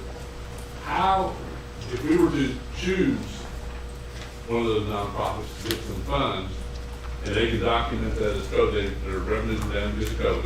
They go through all of it. They go all those. How does the procurement thing impact them? I mean, because how do they, I mean, do we just give them a check, or do they have to do something to, other than showing that they have lost revenue?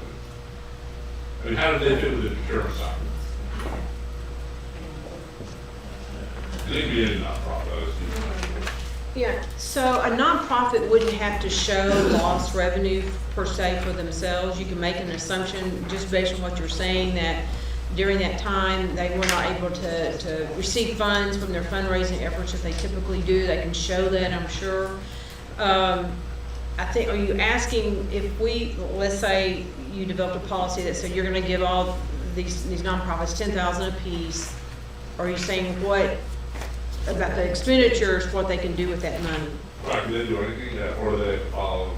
I guess, we have a procurement policy, how does that affect the money that we would give to a nonprofit? All right, so we would be asking them, what are you gonna spend the money on? Because maybe they need to supplement their staff salary costs, okay? Procurement wouldn't come into play on that. But if they wanted to purchase something, a vehicle or equipment, then procurement would come into play. But it depends on, literally, on what they want to use those funds for. Well, if it's just to recoup, I mean, and I'm just thinking of, to recoup reserves, or just to try to make themselves whole, or give scholarships to kids that try to get the numbers back up, I mean, offset. I mean, most of the nonprofits, and this goes for almost, this is large nonprofits, but for a lot of them, they're volunteer based, and there is, they just try to make ends meet, and the money would go for kind of general operations. It wouldn't go to a specific purpose. Well, I think if you go back to the expenditure categories, one of the things you can look at, even though I think we checked off on the aid to nonprofits, okay, I think we do want to look at what types of services they actually provide in the community. Right. But they can, I mean, I'm saying that if their use of the funds is general operations, is that sufficient, and that meets all the federal requirements? If it's general operations, and if you're okay with the types of services they provide, then yes, it would be okay. But we would want to see their operational budget. We'd want to see that. We'd want to know what is their planned use of the money. Okay. Well, to me, trying to capture that is like, kids that miss the prom. It's not gonna happen. So the next season, you charge a little more for the increase or whatever. It's a whole nother, what I'm trying to say, it's a whole nother kids in cases that are coming with your example. Yeah. And it may be that way with a lot of the nonprofits. Most of our nonprofits are volunteer based. Okay. One more question before you leave. Would it help somebody like this if they gave maybe a 3 or 4 year average of what they normally take in and then what they didn't? Would they come on that application when it comes to you? Yes, but we would want to look at maybe 2 or 3 years back and Okay. see. They just need to show that there was a loss, okay, and we can make the assumption that it was related to COVID. Okay.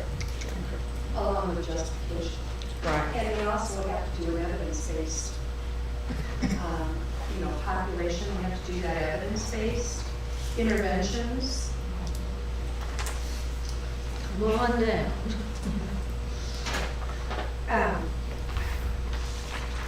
They also have to, when they do an intent to submit, and it comes to me, if I don't have everything I need, I would send it back saying I need a justification, I need that loss to show what kind of business they are, what they're providing services for.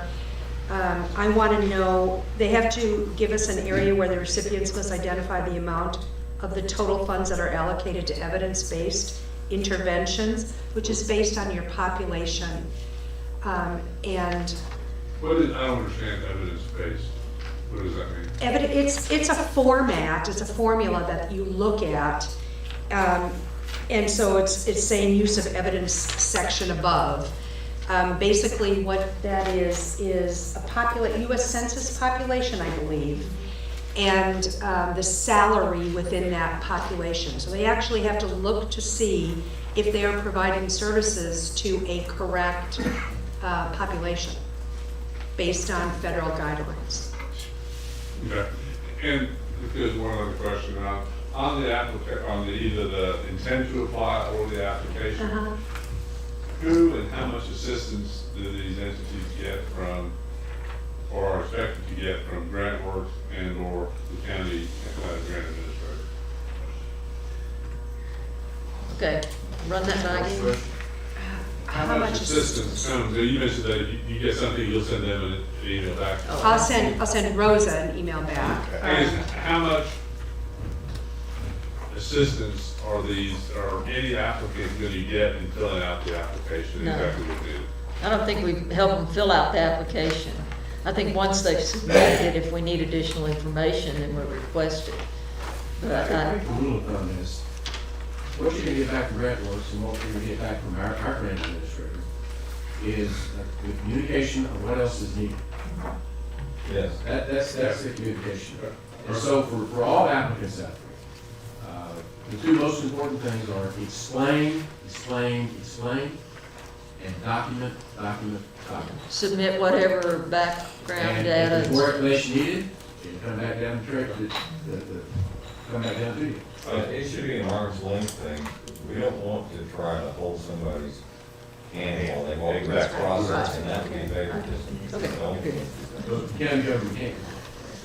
Well, I don't even want the appearance or the thought of it, so just everything you just heard, forget that. I'm not gonna hold anybody's hand. No, we're not gonna hold anybody's hand, right. The last thing I have, and then I think Mr. Clark would like to say something, is I prepared a PowerPoint, and you have a copy of it. And based on what we put in the PowerPoint, the only deletion we did was the small businesses thing off of, I don't know what page it is, but where you said you were not interested in small business. Negative economic impact, I'll take off that small business stuff, and the rest of it should be good.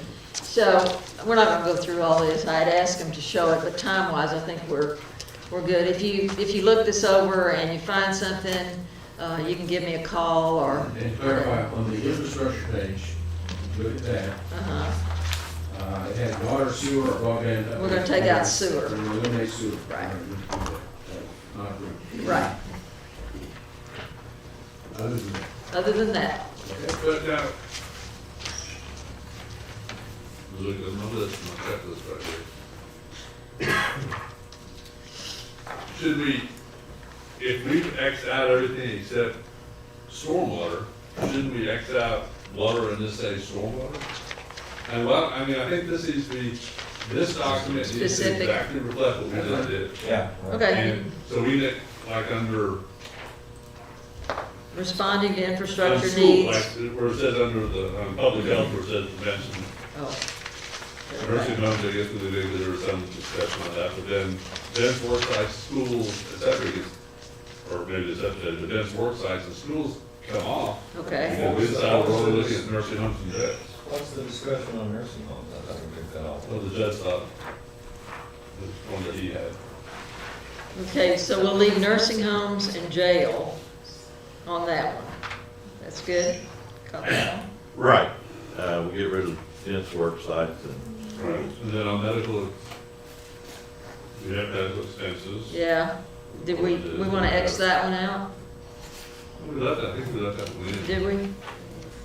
Now, we left a question mark by that one, so we Marissa, will, is this gonna be shown to the public? right, this is the workshop presentation. Yeah, Rose, we don't need to go through it, I just think that what we decided on this sheet. I have it is marked. reflected on this sheet. That's exactly what we'll do. Yeah. All right, Good. I think I'm through for now. Rosa? Oh, I'm sorry. So on the survey, the surveys can be submitted electronically or mailed, Right. but the application, the intent to No, submit do you have, must be submitted electronically? correct, So they cannot be mailed. correct. Everything's gonna be done virtually. Now, when you hire your next grant administrator, if they wanna do it that way, that's fine, but this person is gonna do it electronically. I think that's the way everything's. It's yeah, grants, that's the way grants are done. I'm just thinking With of everything. like court setting, you know, we still have pro se people who are still able to bring paperwork in. They're always giving out their filing service. and No. all. This deal has to be done virtually. Okay, thank you, Rose. Yep. Jack Clark. Step on up, Jack. Rose is still there. I'll move. I'm Jack Clark. Thanks for your patience sitting through the office. Sir? Thank you for your patience. Oh, no. It was holding my thoughts that kept me going. I'm Jack Clark. I'm representing ESD and Mountain Home Fire. But mainly, I'm here just talking about the whole general process. I think y'all know, because I was here a long time ago and had one of the first copies of the act, and certainly not a lawyer, but read it, and I want to talk about a little bit about intent. The judge has brought it up a couple of times, and a couple of others at different parts of it, but this act and this money was to make people whole.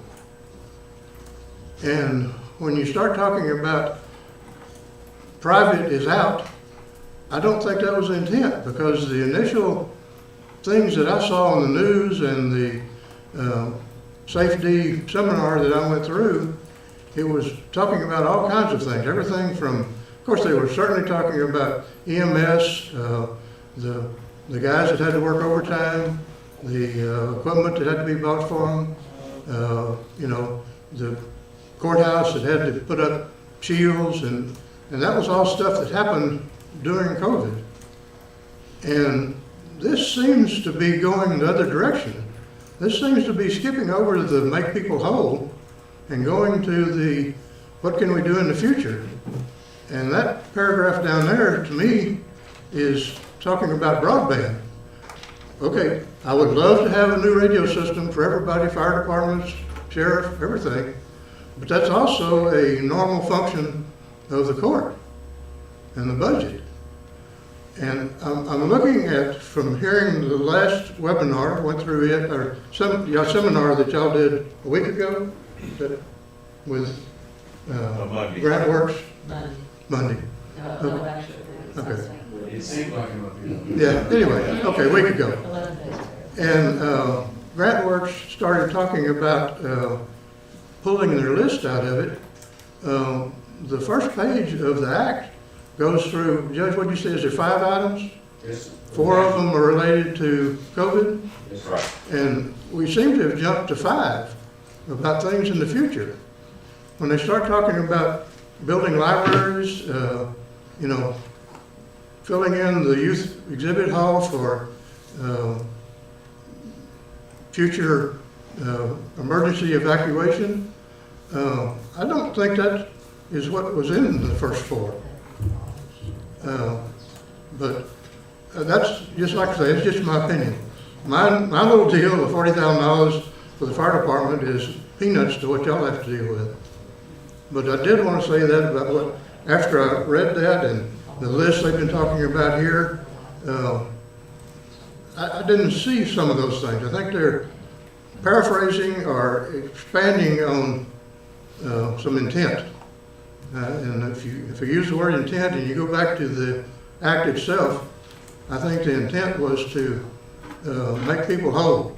I mean, that was everything from caterers to restaurants that had to close, And when y'all start talking about private industry, whether it's nursing homes or not, I think you're wrong. I think private was part of the deal. It was if I ran across it the other day, a party supply store went out of business. I think that was related to COVID because they couldn't have parties anymore. I think there were restaurants that closed their doors that, couldn't let people in. And those are all private. So just consider it, please. Thank you. Thanks, Jack. Is there anything else we need to cover in this workshop? I just want to clarify that the workshop next week is not a commissioners court meeting. I'm going to post it as a quorum may or may not be present, but it will not be on YouTube. We don't have those capabilities at the event center, so just so people know, it will not be on YouTube. I don't know if the public can hear all that, but we're going to have a workshop next Thursday afternoon at the event center that will not be broadcast on YouTube. Right. And that's because we don't have the ability to do that because of the acoustics. We tried before, and it wasn't very good. Okay, with that, I'm going to go ahead and close the workshop, and we're going to go ahead and go into a special commissioners court meeting. And we're going to go, we have several consideration items on the agenda here. Item 1.1 is. I'm sorry. Business. Jack just said. I'm still kind of workshop.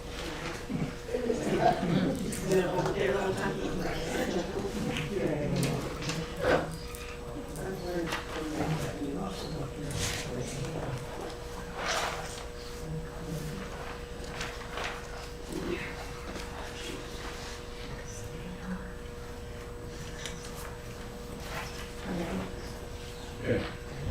The Kerr County Commissioners Court will come to session for a special meeting. It is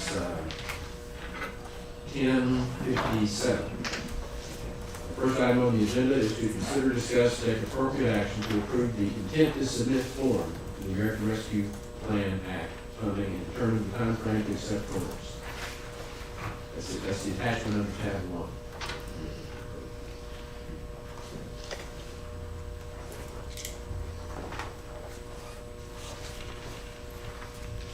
I move for approval as submitted.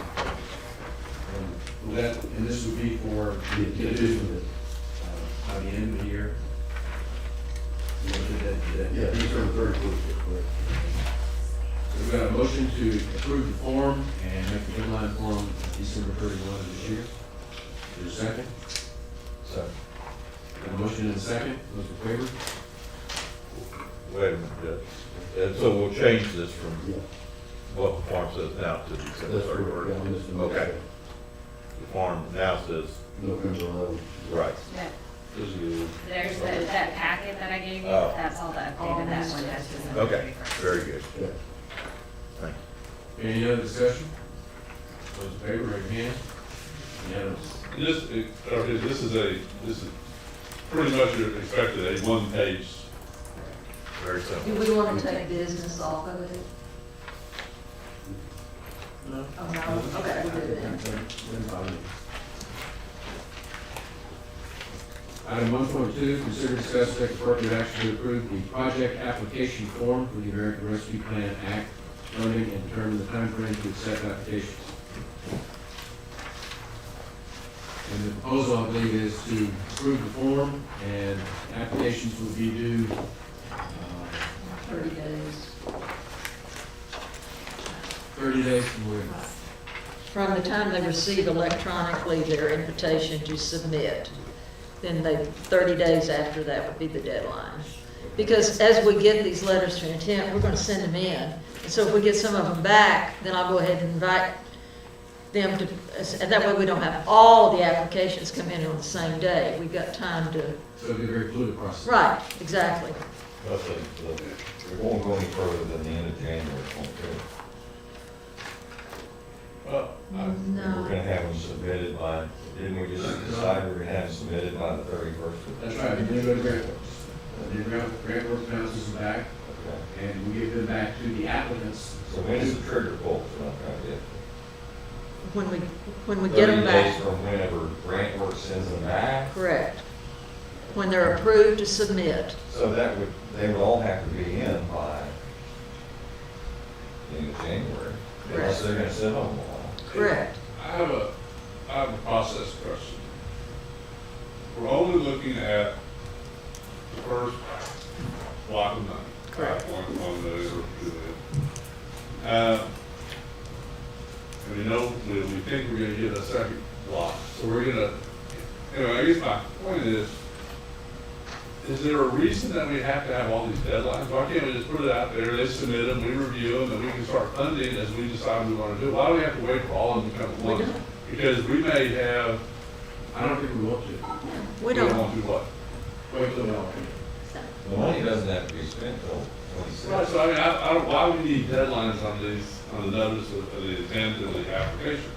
As soon as they submit them, it gets through the process, and if the money's gone, money's gone. Well, the reason I chose the December 31st was because of the Thanksgiving, Christmas holidays are coming up, and I didn't want to put a stress on anybody to do it on November the 15th or November 30th or whatever because of that. We were just, I got the impression Monday that you wanted to extend the time out a little ways. Well, I'm But saying- as soon as they send in the notice to submit, I can forward it to Lori. That's. I'm saying not have deadline dates, period.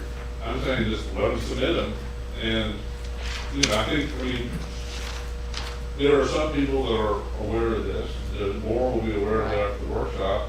But Okay. if we, I mean, we're gonna get more money, and I think we start dealing with them as we get them, and I don't know why we need a deadline. For order. Okay. Then we'll just Do take things out in an that. orderly fashion, we have deadlines for everything, we have time, we have windows for all kinds of stuff. I don't think this should be any different. Now, whether we want to expand it out and give us 12 months so everybody knows, your point is well taken that some people won't know, but I don't think it should be open-ended. We're trying to get back to normal. We've had 2 years worth of, we don't know when the hell anything's gonna happen or whether the rules are gonna apply. I'm tired of that personally. Okay, I don't, I guess the deadlines all seem short to me. I mean, Well, that's a good point. and I don't know why. Well, I think what I'm hearing, we're talking about the intent to submit. And we're trying not to rush people on that because of politics. We're all in agreement on that? Yes, sure. And so arbitrarily, we'll just pick the end of the year, December 31, we pass that, see that out. But as I understand it, as these intents to submit come in, it's gonna be a fluid process. They'll go from ROSA to GrantWorks will do what they wanna do with them. Do they get it back, get it back. And this is just a thumbs up, thumbs down, first vote. And once they get the thumbs up, they can apply right away. Right. They don't need to get a deadline on that. Right. That's why. Well, yeah, there should be, because you gotta know how much money you got. Well, All that right. was the 30 days. That would be my first. Yeah. So that's us. Yes. I know, but if you got a check out there that had to clear, you'd like to know that. That was the reason I thought the 30-day window would be easy for them. Because some of them probably already have most of their backup information and what they want to do and stuff. So let's hypothetical again. I get their intent to submit on December the 2nd. Okay? Send it to GrantWorks. GrantWorks sends back on December the 10th. I'm going to give you all some days because it's the holiday time and you'll be, okay, so they send it back December 10th. So I send an email to whatever organization, the sheriff's office, we'll choose sheriff's office. I send an email and say, okay, now go online, fill out the application, get your stuff together, get it submitted. So he's already got a lot of stuff done. So he submits his on December 23rd. Okay, I'm gonna send it to GrantWorks. They're not gonna do it on December 23rd, 24th, 25th, whatever. But they might get that application back to us. If I put a 30-day deal on it, then they're gonna get that back to us by January 15th. Okay, and then we bring it to the court says yes, that's the end of it. I guess I would say, now the application is thinking, and I've dealt with another nonprofit trying to get bids on something right now, not in this county. It took 2 months to get an engineer to draw a simple drawing, and it hadn't even gone out for bid yet. Yeah. So I think that, you know, if it's a, Well, you wanna make it 60 days, would that be? I would say 90, I mean, Okay. if you, yeah, Okay. and I mean, some of them, they should be able to fill out an application almost in 1 day. Okay. But some of them, when someone's doing a construction type project, Yeah. it can take 90 days to easily get. Fine. Well, let's go back to deadlines. I mean, we're looking at 5.2 million or else, but, you know, what are we thinking of in terms of our deadline to get something done? And that may or may not involve other applications, but I'm talking about what we internally are thinking about doing. Or are we thinking that's open-ended too? Well, you have until December 31st of 2024. I guess what I'm getting at is it's the same thing. We're gonna have to make some decisions on some big items, and then we're gonna be looking at how much we have left Right. of these applications that we can help. So we kind of need some sort of a deadline that we're all looking at. Well, I got Look at everything. Well, the deadline for obligating funds is December 31, 2023. Right? 24. 24. Yeah. So we got 2 years. 2 years. And then they have 2 years after that to actually So it's complete the work. rushing them right here. So it's a big window. I think the notice of intent's good, because I know we have some idea what's out there. The application, I think, should be, you know, at least 90 days. And some of them may be a day, but some of them may take a long time, it just depends on what the applications are. Okay, so you're gonna hold on to the ones that you get for 90 days and wait until the 91st day and look at all of them? Or are you gonna see? See, here's what I'm thinking, is that when somebody comes and they file, they're gonna build something. And they file in the county court, they're putting in new construction. It is an automatic thing, and there is a time limit on it.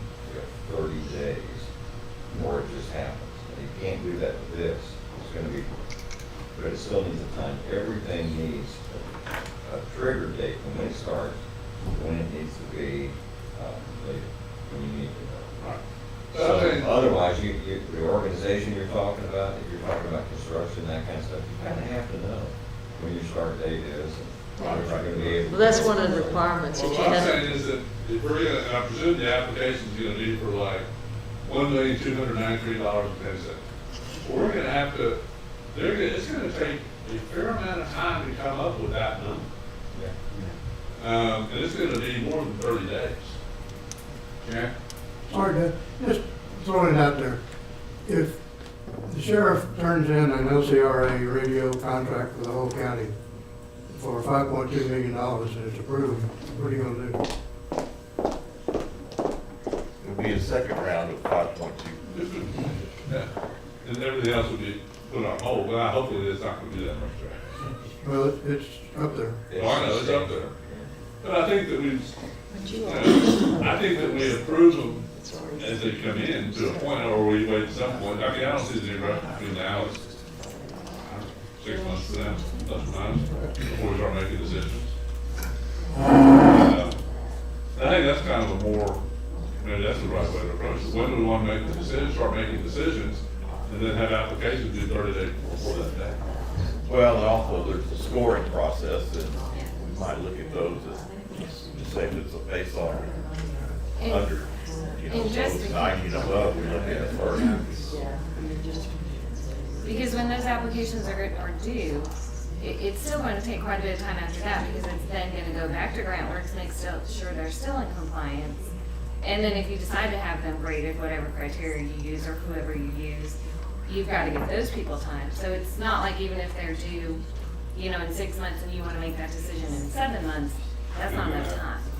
So just keeping in mind that even once they're due, it's going to take, it's a process after they're submitted also. What are other counties doing? How long between submitting the notice and having an application?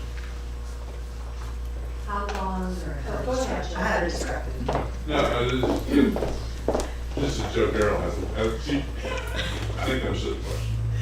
So Groundworks is actually working with about 140 different cities and counties on this act, and I'll tell you this, that you're the first one to get to this point where you've actually got a process that's been worked on. So right now, you're leading the rest of the state. Trailblazers. Yeah. That's why the city was in your Coming on. I feel better now. I feel comfortable that it's good to let the people know that they need to get these intents to submit into us. I think that's That's good, I agree. Right. But at this time, do we set the deadlines today? Or do we massage this process over the next, That might be good to come back to. and come back and have a better feel of what these deadlines ought to look like? Here's what I don't like about it is this.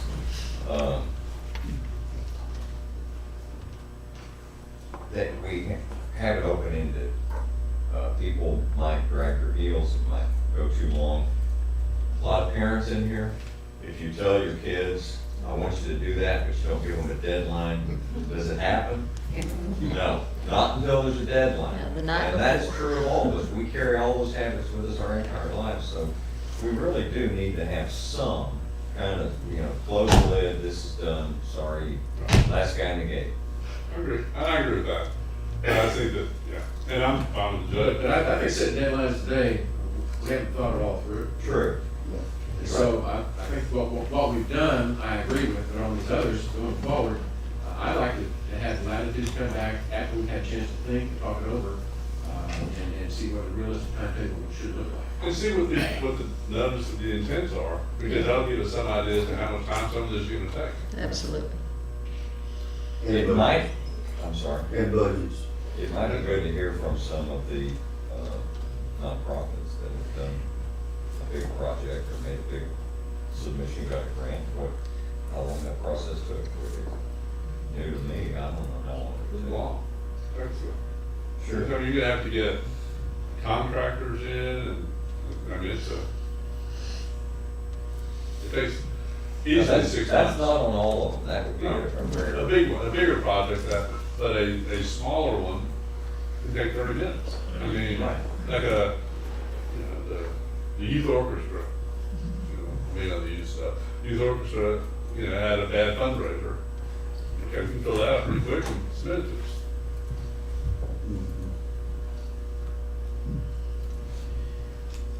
In order to expedite things, we've been at this, almost 2.25 hours. On number 2, I think I would just not determine the time frame to accept the applications at this Go time. past that. Go past it. Well, we'll pass the application. We'll No, approve the let's project approve the application. What we gonna miss, what deadline? One thing Rosa, maybe the last question on this, should we prompt people to maybe turn in 3 or 4 years? If it's somebody like the VFD that had fundraisers and then had to cancel because of COVID, do we prompt them to put up what they? As they're in, yeah, I think that would be wise to provide the Build data. it into the form though? Sure, The question? maybe? sure. And that could be Little League. See or down whatever, there, from see down there where it concession says stand or whatever. note, application and any additional information must be submitted. Okay. See it down there on the bottom of that first page. So that should cover that. Okay. And any other things like say prior year's budgets, I think we might lead a little bit on that application to what we're looking for, so we don't get them in and then have to go back. I think anyone's requesting money because of a loss is gonna have to send 3 years budget. Okay, You talking so, about their P&L, or are you talking about what they normally budget for? They're, All we're trying to do, really, are approve forms. yeah. And this is just this is the application. Right. We approve the intent form, now we're actually approve the application form. All this detail that we're talking here, getting down to the weeds, is gonna be, when she's telling them, be sure to put the documentation in, Yeah. be sure to do this. Yeah. I can suggest in my email that they add their prior 2 years' budget or whatever. Yeah, those are little things that we can do easily. I guess a school teacher would be coming out. I know how Yeah, I know. you get 3 or 4 word answers to some questions. Right in red at the top. But just to kind of move things along, I'm gonna go ahead and move that we approve the application. I'll second. Without the deadline. Without the deadline, just approve the form, get it started. I'll second that. Okay. Any discussion about that? Got a motion and a second? Those in favor, raise your hand. Unanimous. Let's do the same thing on number 3. Number 3 says, consider, discuss, take appropriate action to define specific criteria. And that's that criteria that is printed out under that tab 3. And the scoring process for applications submitted for the American Rescue Plan Act funding. I like the criteria. I move to approve. Second. Got a motion and a second to approve the criteria for the ARPA grant, ARPA funding. Any other discussion? Those in favor, raise your hand. Unanimous. 1.4, consider, discuss, take appropriate action to approve the procurement policies and procedures and the procurement checklist for the ARPA Act. Any discussion on that? Sorry. We have a motion and a second to approve the procurement policies and procedures and the procurement checklist. Judge, may I just, this is one of those where I think that it'd be a good idea for each of you to look through each of those requirements. And Tanya and I talked some about this one last week, and we thought, or week before last even, maybe when we first got it, and we thought that Miranda this morning was going to provide a little bit of education about what those policies are, but it will be good for y'all to adopt it as it relates to the ARPA funding specifically. So that order can be attached. If you adopt that policy, the order can be attached, and so it's just adopted as it relates to ARPA. Because I think in the past when we've adopted federal rules or other guidelines, it's been to specific projects, and that would be helpful in this regard. I agree. You got a motion, Harley? Yes, I agree with that. Okay. Okay, so we have a motion and a second on this one. We have Harley and me. Okay. Those in favor, raise your hand. Then do the ARPA Act. 1.5, consider, discuss, take appropriate action to set a budget for the anticipated expenditures for the ARPA grant administration. And budget there includes grant works as well as our grant administration.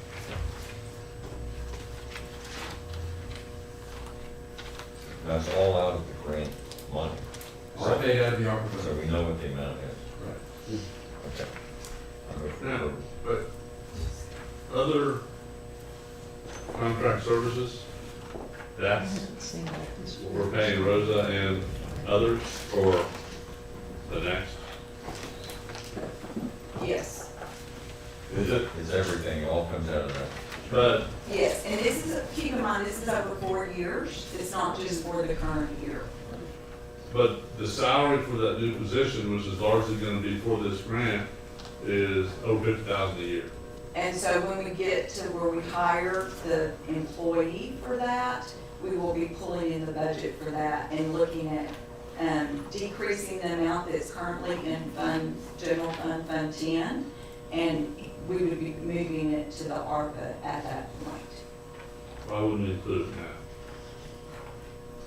We could, we haven't hired anybody yet as an employee. He's gonna have to change We the were word. budgeted for that position, didn't we? Well, I know, but this is, I mean, this is a budget for the ARPA funds. We're hiring someone for this. But not just, Yeah. Yeah. so that, this, I don't know if we can put a percentage tag onto it, but I don't think we can, I don't think we should, because we have somebody that's gonna do all grants, and it's not tied just to the ARPA. And it will be based on timesheets. They will have to keep separate timesheets for the ARPA fund, just like we currently do right now for the sewer project. So we're going to be doing budget amendments as we go along with regard to grant administration related to ARPA funds. When we get somebody hired, when we commit the funds for a certain reason, my thought is bring in at that point. I mean, if we could set a $10 million budget right now for the entire funds, but we'd have a huge line for who knows where it's gonna go at this point. I think my point is that number seems real low to me, and should we try to have this more accurate, or let's leave it the way it is and amend it later? Oh, the 40,000? Yeah. No, sorry. I can't hear you.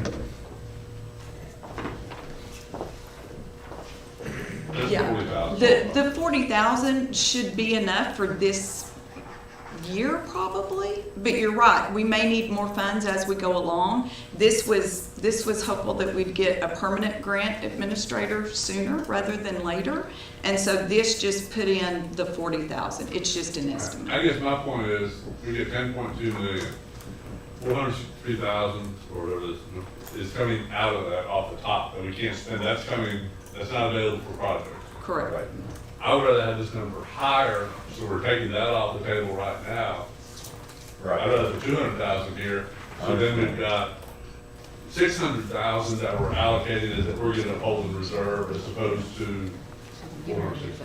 I think it's working with 5.1, that's what we already have. Well, yeah, but That's not the administration. right. I just think the administration budget, we want it higher rather than lower, so we don't overspend. Okay. So go ahead and add it right now. I mean, I said 200,000, I'm not sure what the number's supposed to be, maybe it's 150,000. But I think that we ought to have that number, it's gonna be a lot more than 40,000. Okay. What is it But for? this is for this fiscal year, right? It's for the Well, whole it's year.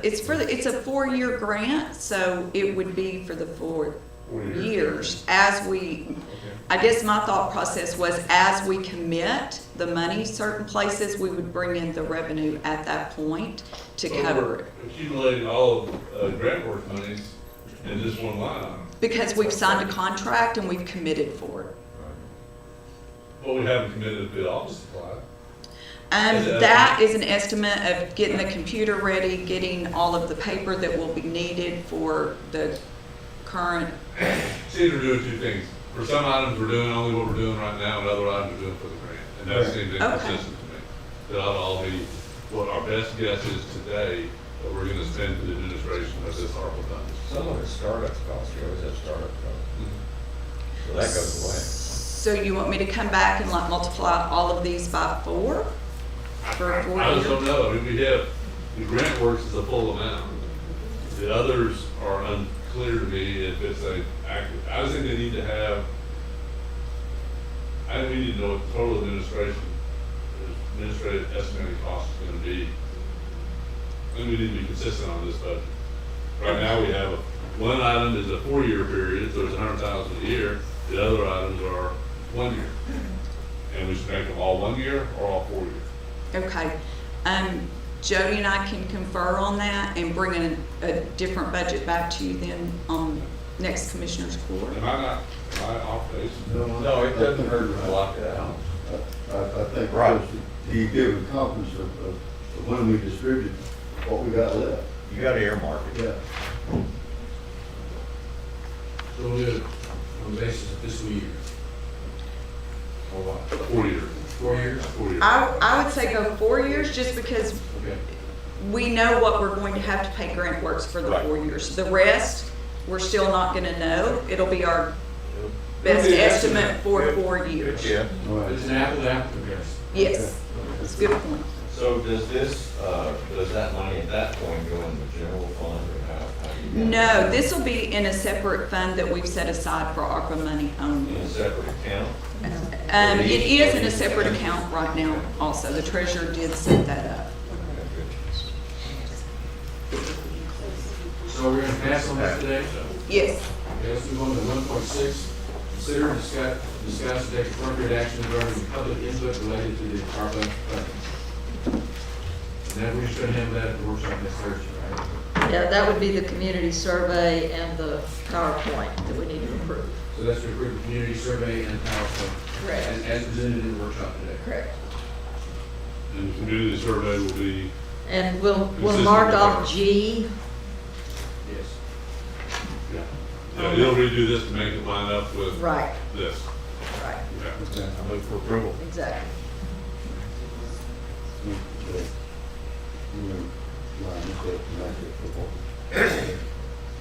Second. So we have a motion and a second to approve the PowerPoint and the community marketing survey as presented at the workshop today. Any other discussion? Those in favor, raise your hand. Unanimous. 1.7, consider discuss take appropriate action regarding grant administrator job posting and interviews. We've got 3 applicants. Have you copies of those applications? We've got 3 applications. And we talked about interviewing all 3. Because just 3 of them. But we didn't want to do necessarily back to back. Is it, are we closed taking applications? I had somebody inquire me yesterday, I said, no link. Still open as far as I know. I think we could do this like we've done extension office. You know, just have everybody in a day, bring them in, talk to them. That's what I would prefer. You get to it quicker than that. You know, at the end of the day. You wanted one day. I would like to go for one day. My previous experience, Okay. It's fresh in your mind when you just heard from one candidate to the next. Exactly.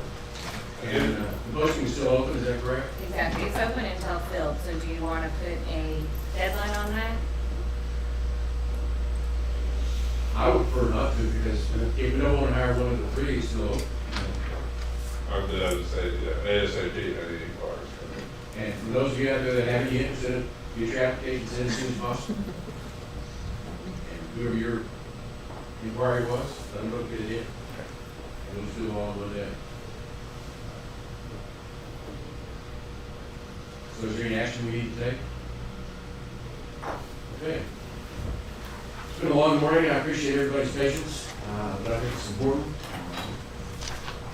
to discuss these things and have a clear plan going forward of how we're gonna do it. So I thank everybody for that. And there being, no business before the court, we are adjourned.